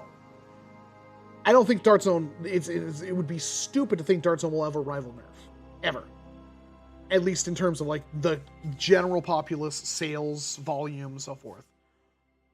But it is important to note that it's the Nexus Pro, the Aeon Pro, the Conquest Pro, the amount of darts that they're selling, I don't know what their financials are like, but I'm sure it's not an insignificant number. For example, when they built when they designed that new Jurassic Pro, they did that in the Pro line probably for a reason. And I really hope that we see them. I really hope our community gets big enough to support that kind of stuff. Because then we just don't need Nerf anymore. We'll need the name, and that's a comment to have, an argument to have another time, I guess. I get a lot of feedback. I probably got some on the new video I just put out. It's like, why are you doing Nerfing it? It's not actually Nerf. I'm talking to this microphone like it's actually on. I'm actually talking to the one on my chest. The thing is, like, Nerf is such a massive SEO optimization tool that I kind of have to use it. At least that's how it feels. So everything, like, you'll see that Nerf logo a lot. You'll see me tie into that a lot. I try other things every once in a while, but it seems like every single time I throw that logo on there, things are fundamentally a little bit better. What do you think of the 3D printed Nerf Rival Assist, if you haven't heard of it? 3D printed Nerf Rival Assist? I don't know. Phil the Casual, hey, welcome. Have you gotten your hands on a Captain Slug Piranha? I do actually have a hardware kit for one. David, I've acquired a Jurassic Pro for you. Yay, I can't wait to throw you money.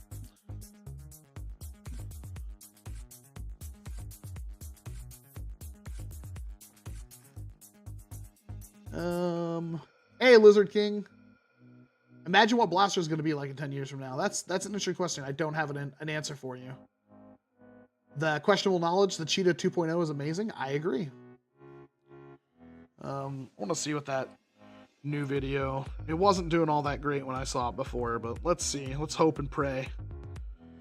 Nope, it's doing absolutely frickin' one of the worst videos I have ever uploaded.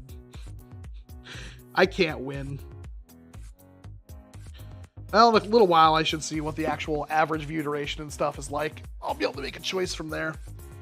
It's my fault. I haven't uploaded in like 17 days, so they're just gonna hurt me. YouTube punishes you for that. It's quite astounding. Well, thank you very much, Blockster. Nice to see you. Thanks for coming out. How easy do you think it would be to put the Phoenix 2.0 smart board into the Dominator? I don't think it'd be that hard. Your hardest thing would just be putting a micro switch in there that works with the smart board so it can count the darts, because that's what it does. The micro switch is physically hit, and that's how it tells the board how many darts are fired. And then, of course, mounting the board somewhere, and then mounting the screen somewhere where you can still access it. But in terms of actual difficulty, it's easier than putting it in a Strife.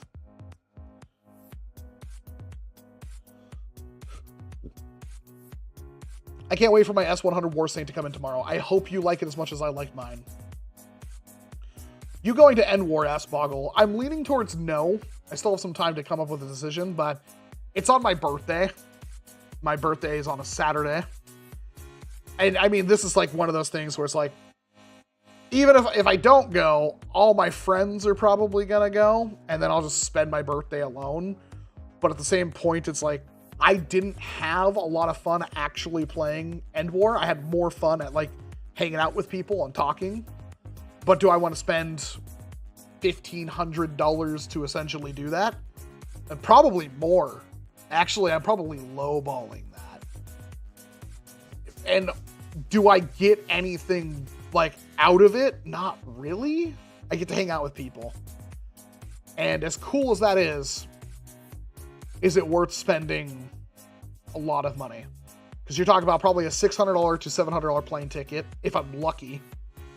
Then you're talking about somehow getting to the event, whether I have to rent a car or take an Uber or something. Then you're talking about hotel room for 3 or 4 days. Then food for all that. And then whatever I would spend at the event on product. That's a lot of money. That's a lot of money that I don't have to spend. Cost to ship your blasters over. That's the other thing. But I'd probably have something small enough to put in my carry-on. When do you plan on releasing the video of the Trailblazer? It might literally be tomorrow. I haven't filmed it yet, but it might literally be tomorrow. Ooh, she finally texted me.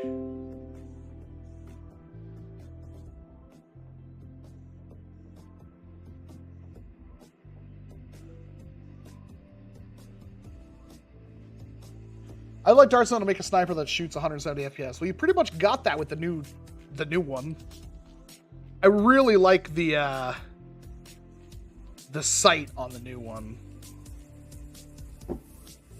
Heck, did the wife get the new Kerber Berber game? Why would she get the new Kerber Berber game? I was actually interested in it, and I still might get it, but I saw a playthrough, and it took them 10.5 hours to 100% the game. Minus 2 trophies, I think. Like 2 of the figures. And that's typical for Kirby games. That's the thing I don't like about Kirby games. So I feel like you just beat them the day you get them, and that's not worth $60 to me. Kirby is cute, wife is cute. I mean, I like Kirby. I don't really think she does. Not to be personal or anything, but what state do you live in? I mean, you could look at my... I have a P.O. box in every single video I do, and it's in Washington. I didn't. Instead, I got the new Rune Factory game, which arguably was a much better choice. Rune Factory 5 looks actually pretty good. The top door in the Recco Mecha believes first one is intended to be fully auto. Well, you are coming to a conversation. I'm guessing they're not up to date on the live stream. Jay Conrad, but yeah, it's like, why keep it there? Like, ugh, so bad.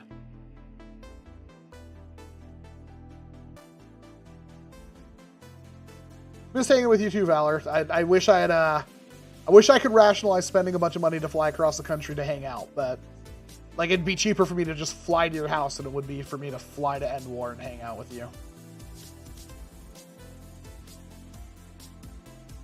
And I like I said, it's like if it was like the game was like I was gonna have fun with the game, and I knew I was gonna have fun with the game, it wouldn't be a problem. But personally, I don't think I'll have all that much fun at End War.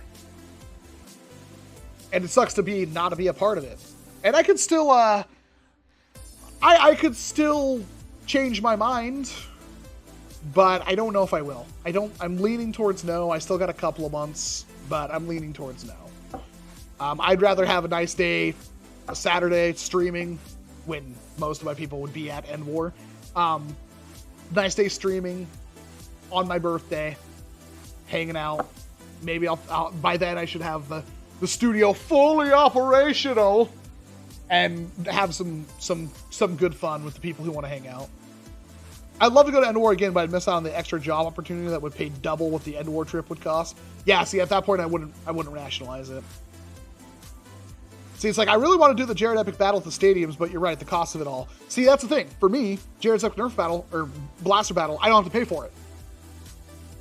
I don't know I have zero clue. As far as I know, I'm scrubbed off the list. I have no clue what's going on with that. I don't know what's going on with like the one in Georgia and the one in California. I don't know how those are operating.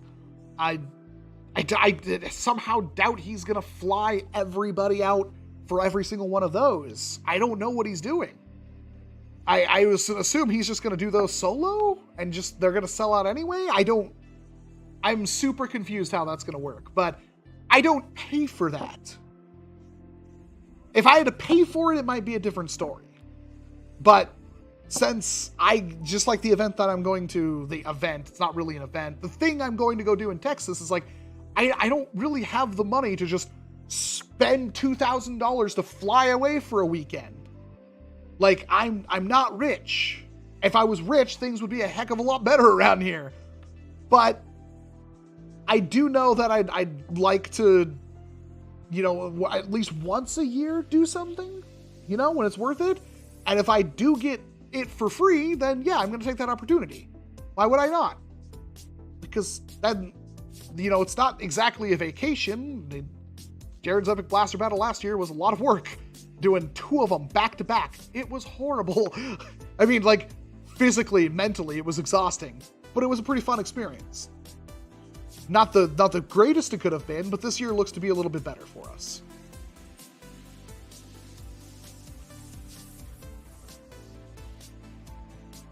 What is your opinion the best Dart Zone branded blaster? I'm going to go with either the Tomahawk 60 or the Conquest Pro. Honestly, I think I'm going to skip as well. I can't rationalize the money unless I get a sponsor. Yeah. See, even with a sponsor, I don't know if I can go to End War. I don't know.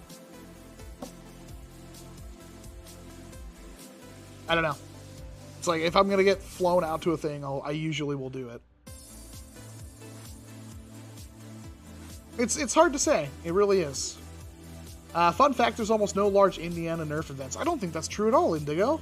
Yeah, homely corrected you. Indigo, there are several events around Indy. Or some significance. The what 60? The Tomahawk 60. It's at Target. I really hope at some point, it's kind of upsetting that we haven't done it yet. With how much we have up here in the Pacific Northwest, I'm surprised we haven't done anything, like, big. Because, like, there's a heck of a lot of, like, it's grown, obviously. There's a lot of high-profile Nerfers up here. It's a pretty easy urban area to access, and yet at the same time, it's very easy to get out of the urban areas. I'm an hour from SeaTac. And it's probably way easier to find a good piece of land to do stuff with, or, some kind of, that won't be dumb expensive. Like, yeah, if you're going to do something in Seattle, yeah, it will be expensive, but if you don't go to just in Seattle, because Seattle, like, you can exit Seattle in a little bit, there's a lot of opportunity. I'm surprised we haven't done anything big here. it's something I would like to do personally. But what, how, when, I have no clue. And I know somebody else will do it before me, and maybe I'll support that. If you feel like coming to North Carolina, I think in the summer, we'd love to have you in NERF for Awesome. Maybe. Again, if I have to pay for it, that's a different concept. But yeah, maybe. How far south is that? How much humidity? How much am I going to die?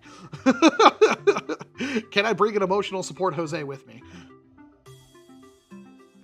See, that's the important thing. I gotta have my emotional support Luchasaur. I have ideas, but budget is the thing. I want to do a thing like HVZ where we rent at a fairground or something. See, here's the thing. I don't think renting at a fairground is all that expensive. Would it require a sponsor? Yes. Sponsors? Yes. But I don't think it's as hard as we think it would be. Because I remember, what was that one, like, how much would it be to rent out, like, the Lacey Fairgrounds? Like, to be honest, like, a weekend during the summer. I honestly, I bet you the number is sufficiently smaller than you think it is. And that's a good amount of area.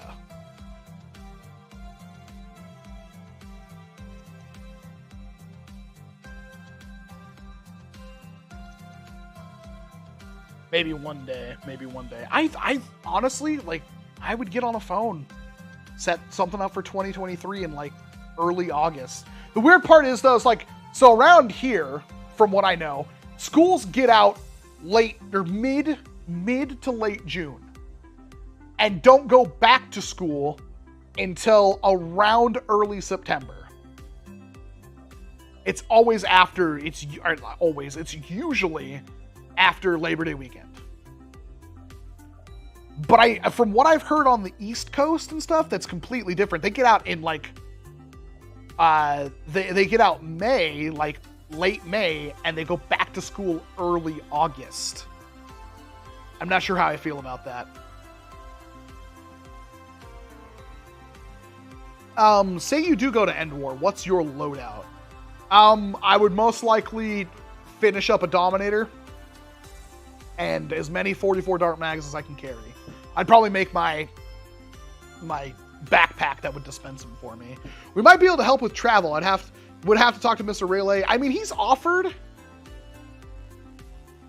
a couple of times. I just haven't talked to him recently. But he has mentioned it to me.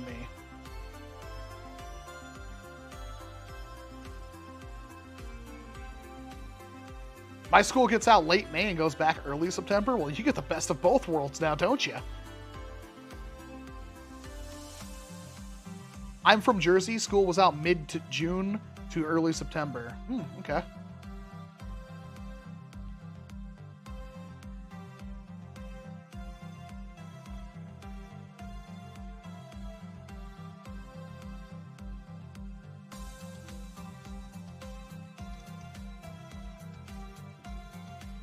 National average for a fairground is $300 and a $75 damage deposit. Well, that is shockingly lower than I thought it would be. I don't think it's going to be that cheap. Honestly, Jose, this might be something we need to look into. Because I'm trying to remember what event that I was like, they wanted me to go to it, and then like when I went there, they like seemingly didn't want me there. They literally canceled my... I don't know what the hell that was about. Man, that really ticked me off. That guy ran kind of like a poop show, though. It was really disorganized and bad. If Walcom goes to North Crackalack, I'll have to cross the mountains. Yeah, I wouldn't be able to go over there without telling you, homely.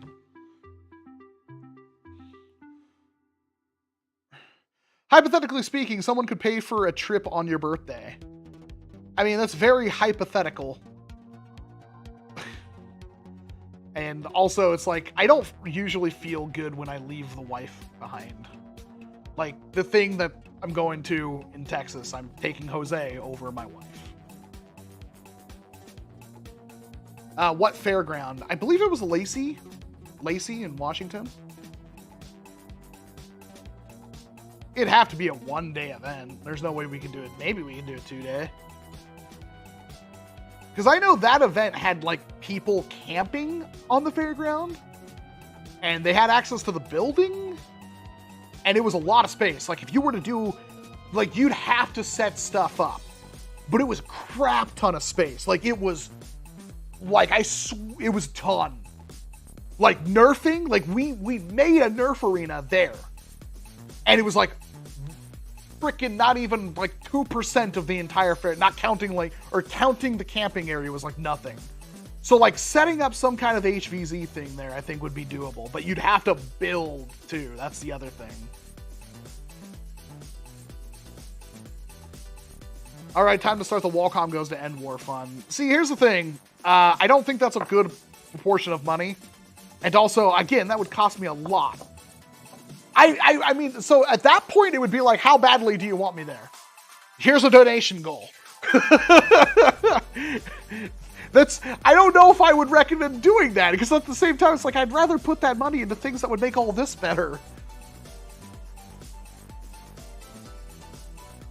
No, it's fine. Like I said, I only uploaded one video after sitting there for... I'm going to upload again tomorrow. I'm going to upload again Monday, Tuesday, Wednesday. So there's a chance that video will get caught back up. But yeah, it's like YouTube literally punishes you for not uploading. They'll tell me, like, my algorithm, or my what the word? My analytics will all be good. And it will just say, oh, less people are watching this video because it was pushed to less YouTube subscribers. It's like, well... okay. You know what I mean? Like, I don't really have anything I can say about that.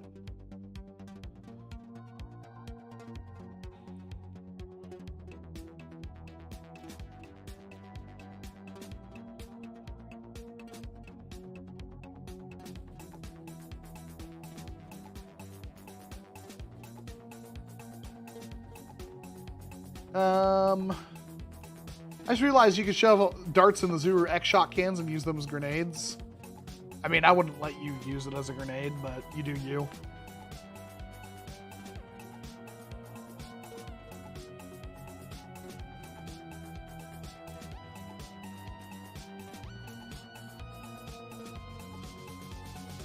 Yes, questionable. At least I think it was Thurston. Maybe it was Thurston County Fairgrounds.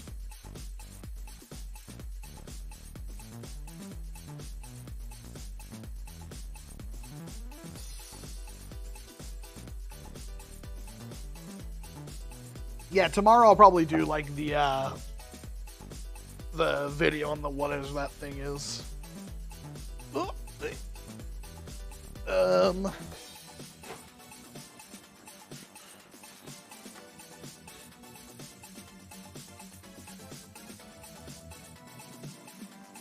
This thing. Oh, hey, chroma key's out. Blue? It's like not even close. It's blue. Looks pretty good, honestly, in my opinion. I see a screw hole. Just the one.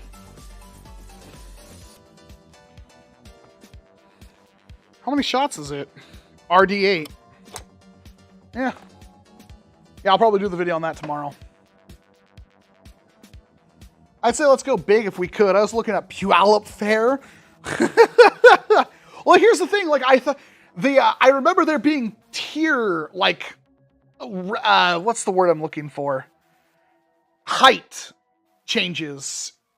I think they run like horse fairs and stuff there. So I'm like, I think you could do like the Thurston County Fairgrounds. I don't know how much it would be. I assumed it would be a couple of thousand at least. Well, thank you very much, Zigzag. I'm a rad. Okay, why is the wife not answering?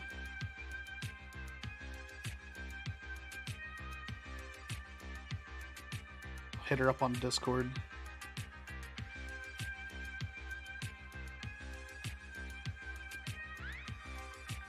May have to go get fast food tonight. Trailblazer's moddable. Grip is gross. Screw hole inside of the gaping hole.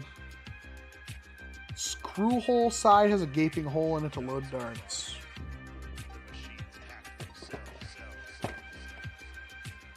Oh, it does. Ooh. Nah.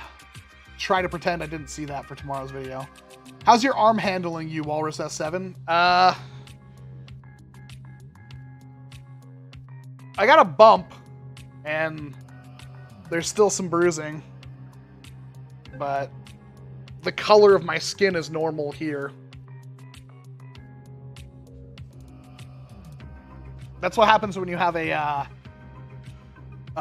hood from a car fall on your arm. Wouldn't recommend it.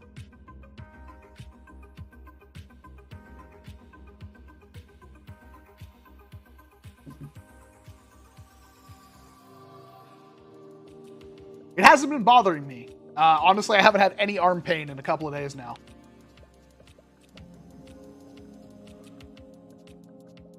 Yeah, see, that's the problem, Lucha, with like buying like one small thing through the main. It's always going to get lost. Surprised the camera has lasted this long. Hey, Walcom, just want to say I love your videos. Your old and new mod kit videos give me the confidence to try out modding, and now I've really found something satisfying new hobby, so thank you. Well, God Eats Bagels, thank you very much. I really appreciate it. That's like the best feedback you could give me. So when do you turn into a Transformer? I'm hoping to turn into a GoBot. Yeah, I appreciate you trying to do it from wherever you are questionable, but I think Lucha and I are going to have to like really think about this. Maybe, I mean, if we could get the price and then kind of like maybe just put down a deposit and then be like, hey, everybody, we want to do this. It might be worth it.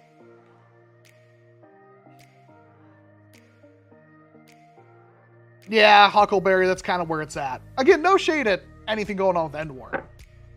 Like, if you don't have HVZ and you're itching to play HVZ, that's fine. I'm more of a builder than a player. Obviously, I don't have the physique to be much of a player. Although I will be fixing that, hopefully sometime soon. Have you seen the latest X-Shot blasters? Extinct, I have one. Max Havoc, I don't think that's a new one. And also there's the Fortress. $375 on weekdays, $750 on weekends and holidays. Is that per day? So you telling me we could rent a fairground starting at about $1,500?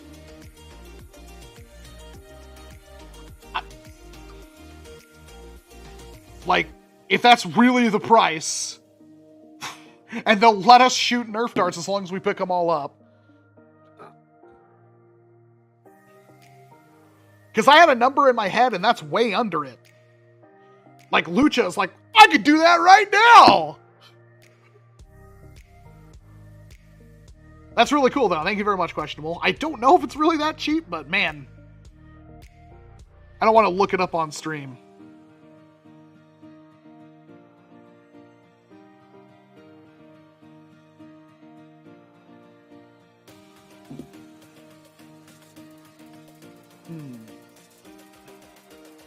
Max Havoc is a refill of Turbo Fire. Die-hard non-existent fans know I love me the Turbo Fire. I'm pretty sure I have one. You're talking about the thing that's like red and blue from Adventure Force, right? Oh, yeah, insurance is definitely a thing. I wonder how much insurance would actually cost. Probably not more than a couple $100 more. Especially for what we're doing. You know what I mean? Like, we're not going to be doing anything. We're going to be having people sign waivers and shooting Nerf darts. We shouldn't be able to damage the actual property at all. Then you also got to factor in like hiring people to like make sure everything's cool. And the logistics of like setting up an event. Like, it's a lot harder than I'm sure it seems, but even for like, even if we only wanted like locals and we only wanted like 100 or 200 people, like we've had over 100 person games here. Like, that's not a very expensive price to pay. That's not even talking about like charging for tickets, which I don't think we would do. And then of course supplies to build things. Like, yeah. Well, thank you very much, Questionable Knowledge. You have a good night.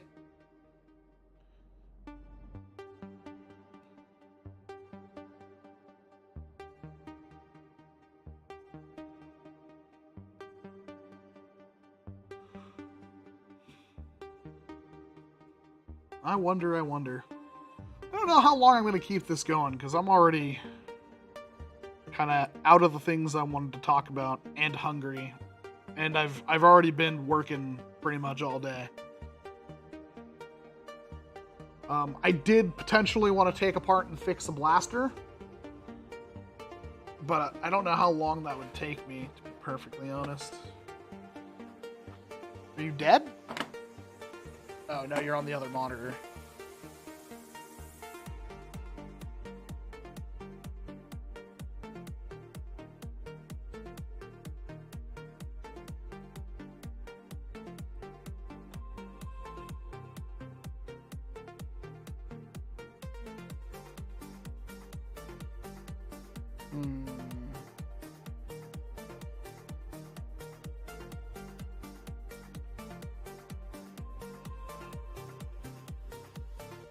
Trying to see how they set that out. Okay, so that's the ZV1.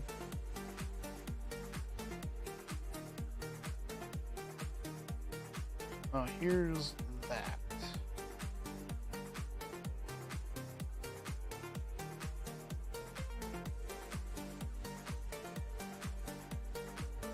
But if it doesn't want to activate, I can't get OBS to register. Evergreen State Fairgrounds are $22.50 per day for their indoor arena, but that might be too far north. I mean, nothing's too far north. I mean, let's get a team together. I think we can figure this out. I would love to hold one big event in my life. I'm sure it will be better than TanaCon. You're not wrong. See, I don't know. I think we have to put a committee together first, because I don't want it to be Walcom S7 Fest or LuchaThorCon. I'm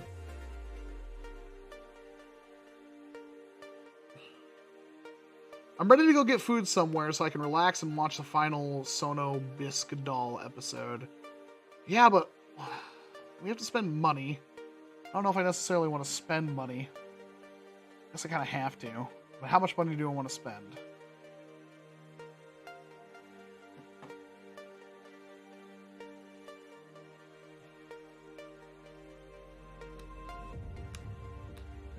See, the thing is, now that we're talking about it, I'm sure somebody else in our local area is like, oh yeah, I'm going to do that tomorrow. And they're going to already be on it. I didn't realize it was that cheap. I thought, I was sitting here like, it's got to be cheaper than it's got to be cheaper than I think it's going to be. But I was expecting still way more. But then I also like thinking about, you have to put together an event. You have to have people to run the event. You have to pay for insurance. Yeah, I'm sure you have to pay if you want access to a whole bunch of buildings and stuff like that. Like having trash cans, trash pickup. I'm sure there's a lot of things that we're not considering that'll be like, oh yeah, that's a problem. But again, maybe getting sponsors wouldn't be that bad.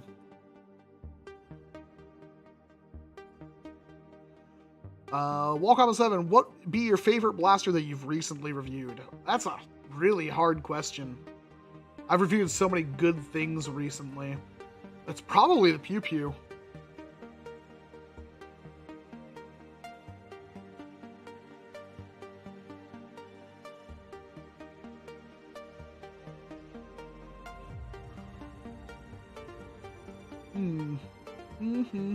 Yeah, get Dart Zone to sponsor. I doubt they would. You never know, though. I think we have enough pull if we all work together. But that's a big, like, getting us all work together. Because there's so many people here. It's like, I don't necessarily want to run this, quote unquote. But we have a lot of people here that always want to run everything. And I don't know. I don't know if I want to deal with the politics. Because, like, now that I've talked about it, it's going to come up. And I'm wondering, like, do I really necessarily want to deal with that? Because I'm positive, since LuchaThor and I are talking about it, somebody around here is already going to jump on it. And it's going to be like, yeah, this is my con, and I'm going to run it, and it's going to be my thing. And then now it's like, I miss the old days, man. I miss the old days. Walcom, did you pre-order the Moto Blitz? No. Do you think a NERF rival drum could be made for the new Accu series? Maybe, but they already tried that once and it failed, apparently.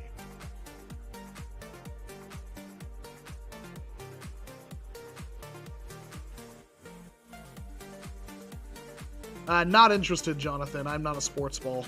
Or NHL. That's hockey league, right? Yes, I know even less about it. Sorry, I'm not exactly sports. I'm a nerd. Not that kind of nerd. A different kind of nerd.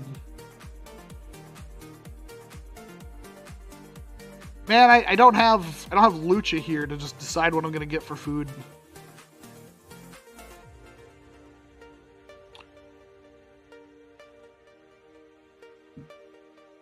Dart Zone or X-Shot sponsored the event in Minnesota a couple of years ago. Interesting.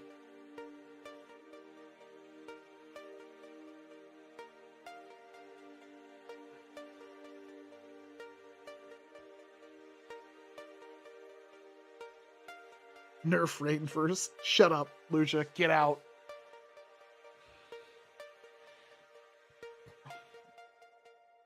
So, Lucha, are we streaming next weekend?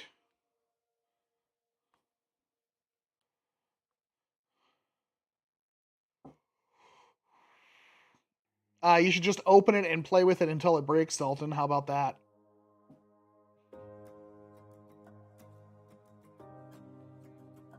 I didn't think that'd be a hard decision. Okay, so how are we gonna do this? What's the strategy?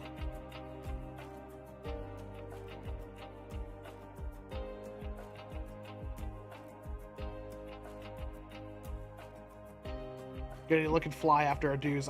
Man, I wonder if they can do anything, because I don't want to get my hair cut much. I just want to get it evened out. I assume they're gonna have to take like an inch or so off. I'm hoping that's all. But yeah, I like my longer hair now. It's just so many split ends and stuff. I'm sure it has to get trimmed. And I don't want it to, yeah. Do they have In-N-Out Burger in Washington? I don't think so, no. Oh, thank you, Questionable.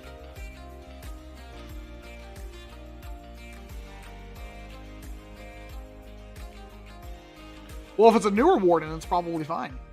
Like I said, it's not like Hasbro's going to keep it on store shelves with them literally disintegrating.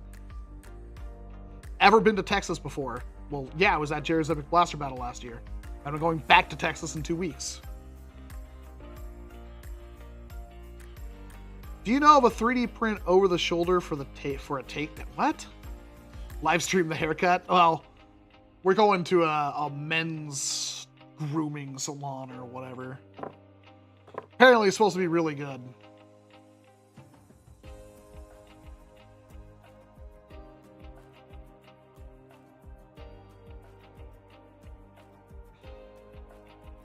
I guess I'll leave it to the wife. I don't know if she's still paying attention. I kind of doubt she is, but she needs to tell me what she wants for food.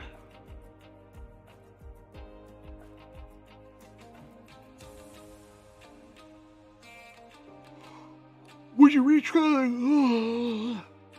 Oh. Would you retry the taco stream? At some point, yeah. I mean, that's kind of what all this is about. This big, huge area where we can very easily move the table or keep the tables, lift the camera up, not use the green screen. Like,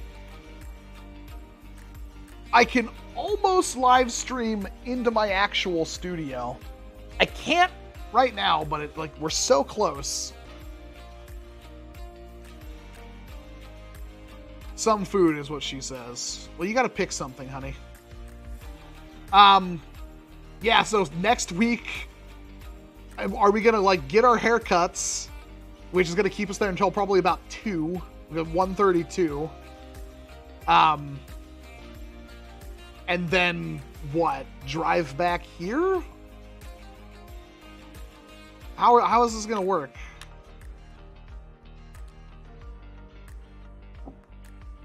And then keep in mind, we're gonna have to literally, like, I still haven't, I got confirmation everything's good about the flights, but we're gonna have to be at like SeaTac at like 4 o'clock in the morning on a Friday or a Thursday morning. Mana? Oh, that's expensive. Am I paying for it? Mana sounds good.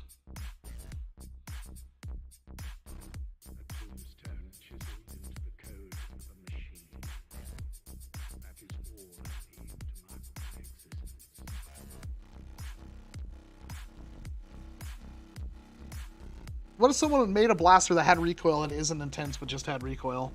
Dart Zone kind of, or not Dart Zone, X-Shot kind of already does that.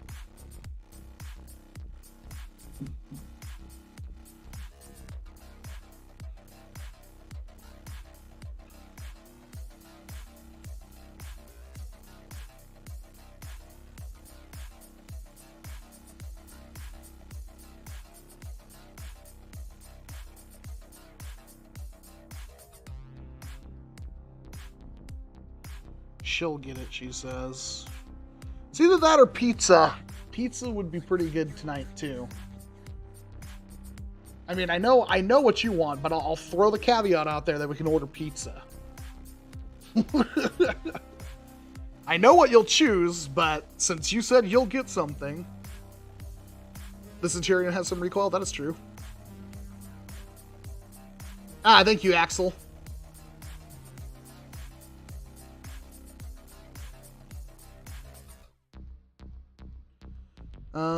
Ty, I actually haven't printed a gecko. That was all Valor built that one for me. I had some Dominoes last night. Yeah, we have, I think Dominoes. Frick, we probably have everything nearby. Where in Tex? I am flying out to Austin. Didn't we just get pizza? How do you never get tired? I worked at a pizza place for 7 years, woman! How do you never get tired of it? It's pizza! There's like 3 things you never get tired of. One of them's pizza. The other is beer. The last one's a good time with a significant other.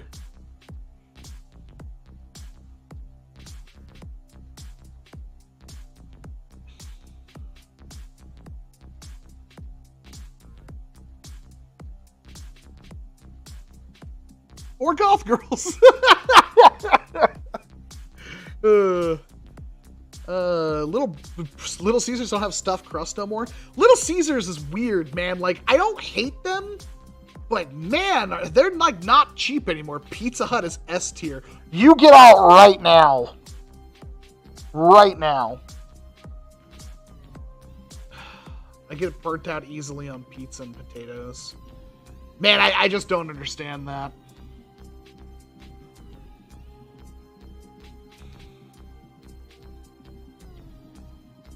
I don't want to deliver because that just costs more time and money. Do a pizza tier list. How is Pizza Hut anything but like it's barely edible? Like it really is not good. I will take Little Caesars over Pizza Hut any day of the week.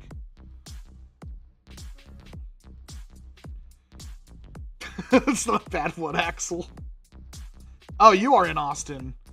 The event I'm going to is not exactly open to the public, but I do believe you can buy a ticket to enter if they still have tickets. I will talk to you about it. But you'd have to pay for a ticket, which you probably don't want to do. Or maybe you do, I don't know. That's my only hint. I will not confirm nor deny where I'm going. You're barely eatable. Supa, you take that back. I love Supa because like every single time I see a Vaporeon, it's like that's all I can think about is Supa. Saying some kind of sarcastic thing to me. I'll never see a Vaporeon and not want to punch it. You use that moniker well, Supa.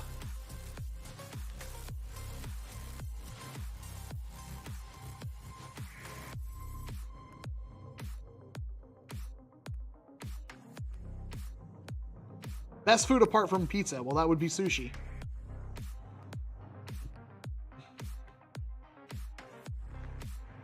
Okay, I'm not aware of anything that I would expect you to be at. It is not a NERF-related event. I am being flown out there to run a NERF-related thing at this event. Alright.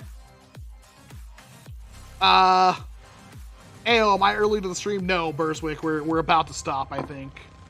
because I've been working all day. I want some food. I want some sleep after that food because I've been up and we literally, like, I don't think I went to bed until like 2 and I woke up at like 7 and then I slept until about 8:30. Worst pizza is school pizza. Well, maybe now, but back in the 90s, school pizza was rad. What's your favorite kind of roll? Bruh, I don't know. Like, frickin' we go to a place where all the rolls are like named like Sasquatch and Seattle and Sonic and frickin' what? The last one we had was literally a Trump roll, and unfortunately it was delicious.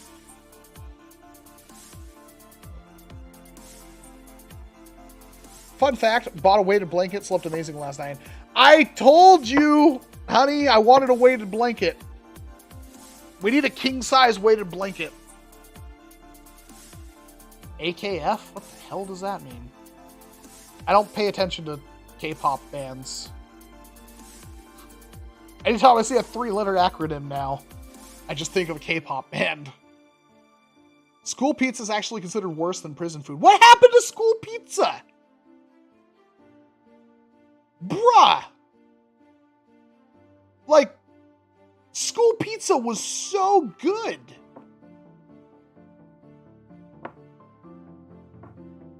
This is like the one thing at pizza or one thing at school you'd want to eat.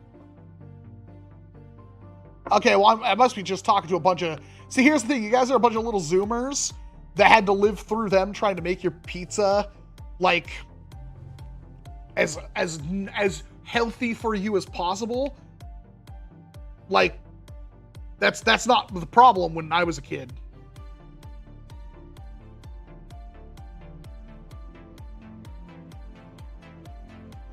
Yeah, see, but you're talking about high school, Lucha. I'm willing to bet in like probably in middle school for you, they probably took the soda machine out of your school.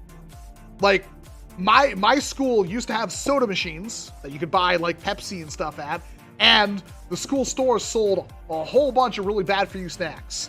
And I remember they had to stop selling candy and stuff because they weren't allowed to. Because you weren't allowed to sell like candy and stuff on school property. It was weird.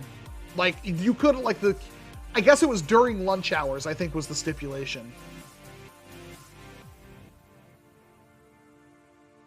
Did you go to Haldworks? No, it was the square-ass pizzas, man. Or sometimes you got the round ones and you know they were Red Baron deep dish ones. And I went to a poor school.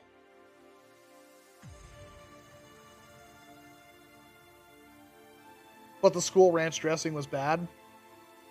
Doesn't school get the same ranch that I got at, like, the pinnacle of ranch for me? I worked at a pizza place. They got Cisco products, so Cisco Ranch. Anybody know what I'm talking about? Best ranch. I had the square ones. Apparently, they just ruined pizza. There's like 3 things I used to get in school that I actually liked. Their chicken noodle soup was amazing. Their egg rolls were really good, and then their pizza. And for breakfast, this was only when I was in only when I was in elementary school, I think. They had those little, it was like sausage, egg, and cheese, like, I don't know what you call them, like patty thing. It's like deep fried or something. Those were delicious. Cisco is the company my school used. How do you not like Cisco Ranch? Like, how do you not like Cisco Ranch? Like, I can't handle most ranches because they're sweet. And I hate a sweet ranch.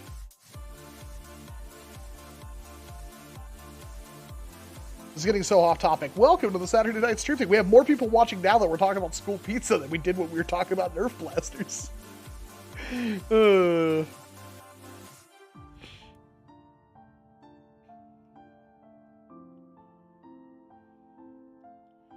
Did you have to go to a school where you had to earn a chair and desk separately? No. That sounds awful. Bold of you to assume there was a topic, says Kalubi. My school had a breakfast square pieces, and I think I'd do to get my hands on a slice of it now. Exactly. Like, there's so many things that I'd love to go back to school and eat. Oh, man. And that was the things, like, so I went to like a a small school district, so it really did feel like they like elementary school, middle school, and high school. Well, middle school and high school for sure because they were in the same building. But it always felt like they had the same, like when I went from 5th grade to 6th grade, which is, you know, elementary school to middle school, and I went to the different school, which is also the high school. The elementary school is a separate building on the other side of town, but going to the high school, it was like the same food. It was like, and there were still things I liked, but I distinctly, yeah, see, the healthy food mandates, and it just like, because like, oh, we're gonna give you apples, and it's like, here's the problem with your apples. They're old and crap. Same thing with your bananas. They're old and crap. And your orange slices and stuff, it's old and crap.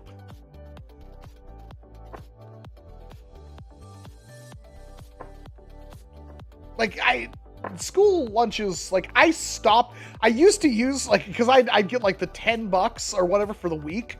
And I'd eat, like, once or twice during the week for the things that I liked. And for the other days, I wouldn't eat anything, and I just eat when I got home.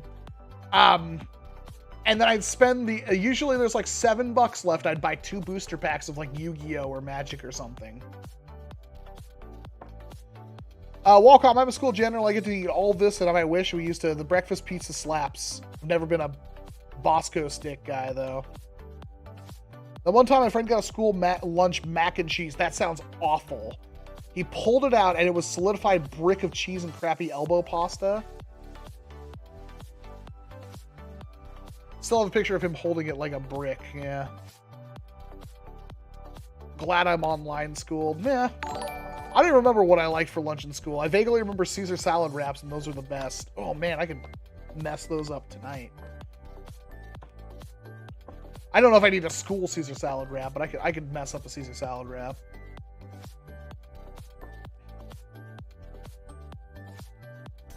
All right, well, 7:20. That's a good enough time as any.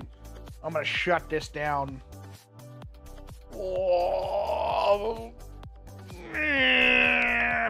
I'm fat.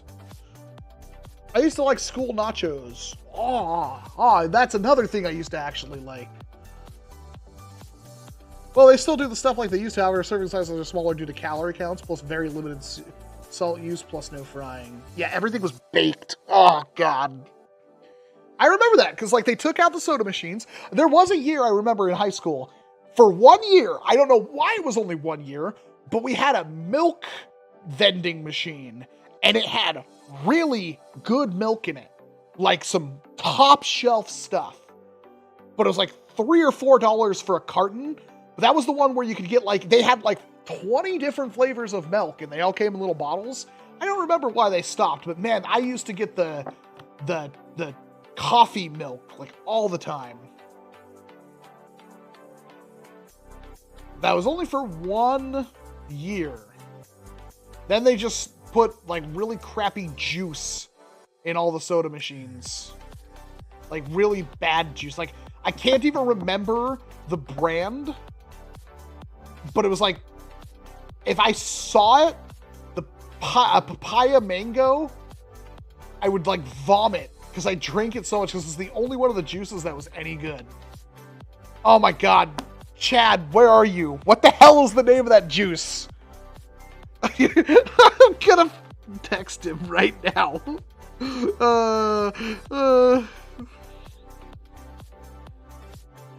Ayo. Do you remember what goddamn brand that stupid papaya mango juice drink we used to get throughout the entirety of, like, of at least middle school from the vending machines? I don't remember the brand. God, Chad, pull through on this. I know he's not there, but I'm hoping. Oh my God, it might have been Fruitopia. Oh, it's so, God, if I had that today, I'd probably vomit. I honestly, I don't know if I would survive. I think one of them there was like 4 or 5 flavors, but I know like the least egregious one was I think the papaya mango. I remember the first year, so like middle school, or like 6th grade, the vending machines had Pepsi Blue in them. I remember that.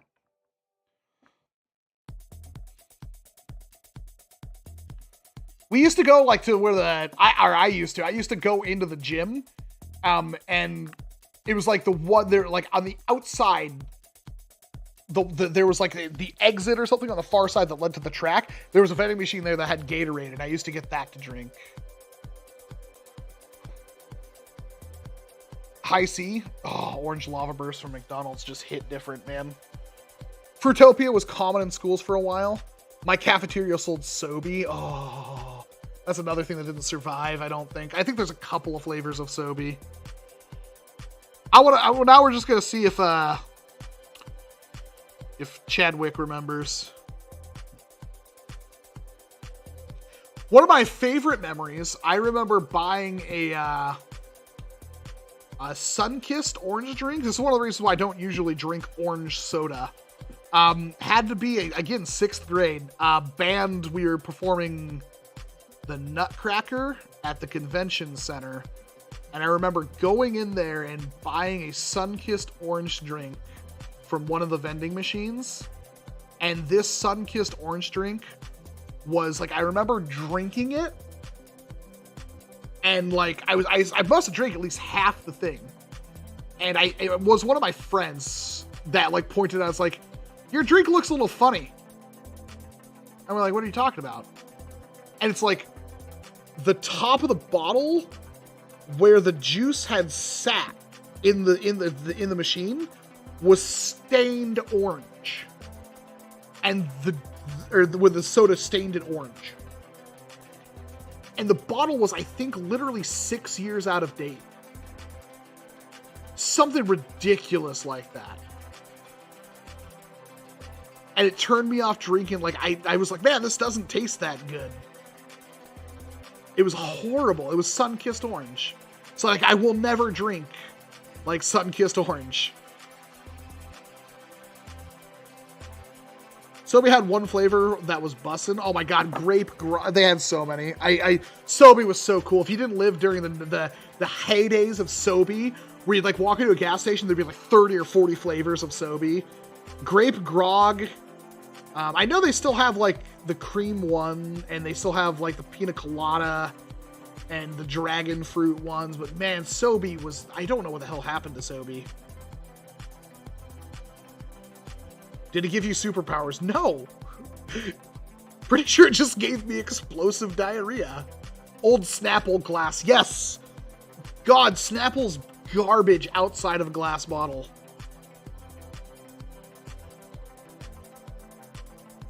Sunny D. Okay, I will drink Sunny D, but I won't like it. It's like very acidic.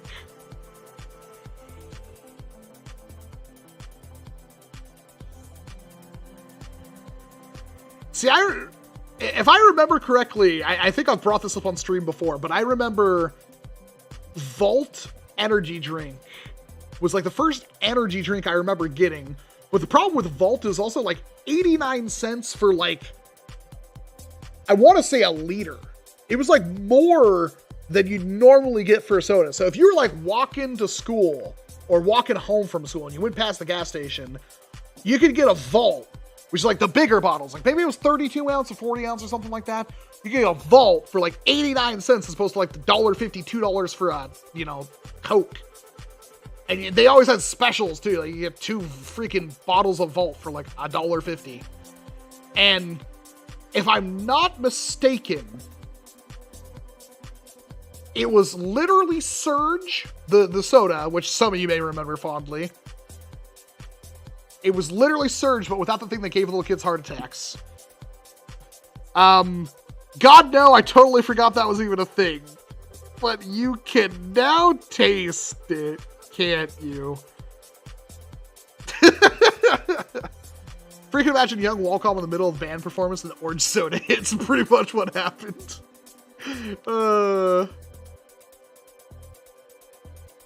Sunny D is the piss of people who only drink OJ. Surge is in the free mile. You're me. Is it really, Lucha? If I go on the Burger King app right now,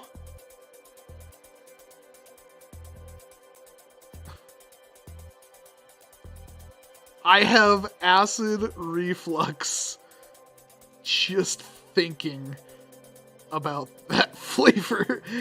And I remember it was pink lemonade was the only other flavor that was good.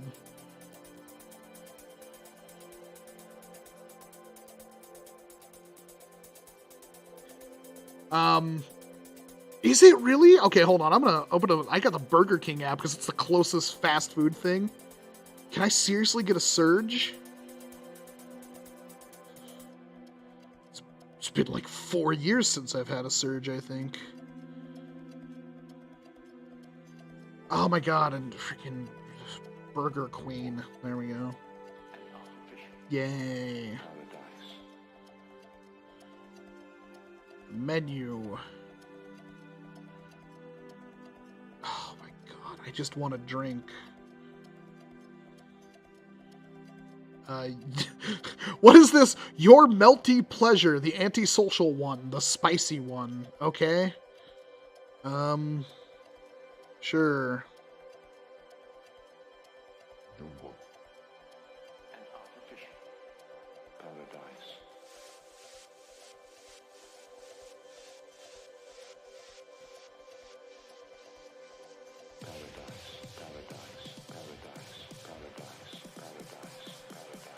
Trying to look this up now. That sounded like a Dark Souls boss. I don't know what you're talking about. Drink. Okay, so they don't offer it through the app.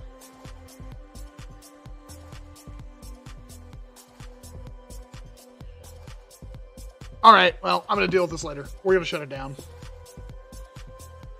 Thank you very much for joining me, everybody. I'm surprised the camera didn't die. We do these live streams every Saturday night starting at Pacific Standard Time. According to Lucha, there will be a stream next week. But unfortunately, the one in like the second week of April or whatever, there will not be a stream because we'll be in Texas. And I assume we'll be busy during that Saturday. So, thank you very much, everybody. I'll leave you with the rest of whatever this slapping song is. I don't even know if you can hear it. And thank you very much to everybody for joining me. I'm going to say bye to the people in the chat participants. Arrow question marks, Axel Sorax, Bagel Bites 420, Barrick the Wicked, Blastaway, Brian S, Kalubi, David Bullock, Deleted Channel, Homely665, our beautiful moderator, Huckleberry 212, Johnny Blaze, Longboard Lord, Lucha Thor, Parker D, Pebble Ice Pro. Why do you have to have it looks like a list. Roshendley okay, well, I would have got that one wrong anyway. Roshendley Wouters. Shortman13, Soil Worker. Nice to see you. Thanks for coming out. It's been a while, I think. And Soup of Vaporeon, our utterly lovely moderator. I will see you guys apparently next weekend, as opposed to Lucha Thor has commanded. We will have a stream next weekend. And should be plenty more videos. I know for a fact you guys will get a video every day this week, because I have 5 more ads that I need to put out. And if my ad doesn't get approved tomorrow, I'm doing a video anyway. But hopefully I can do an ad every day this week. And if not, you're going to have one day where there's like 4 videos uploaded. And I'm just going to be like, I did all my ads, suckers. Bye.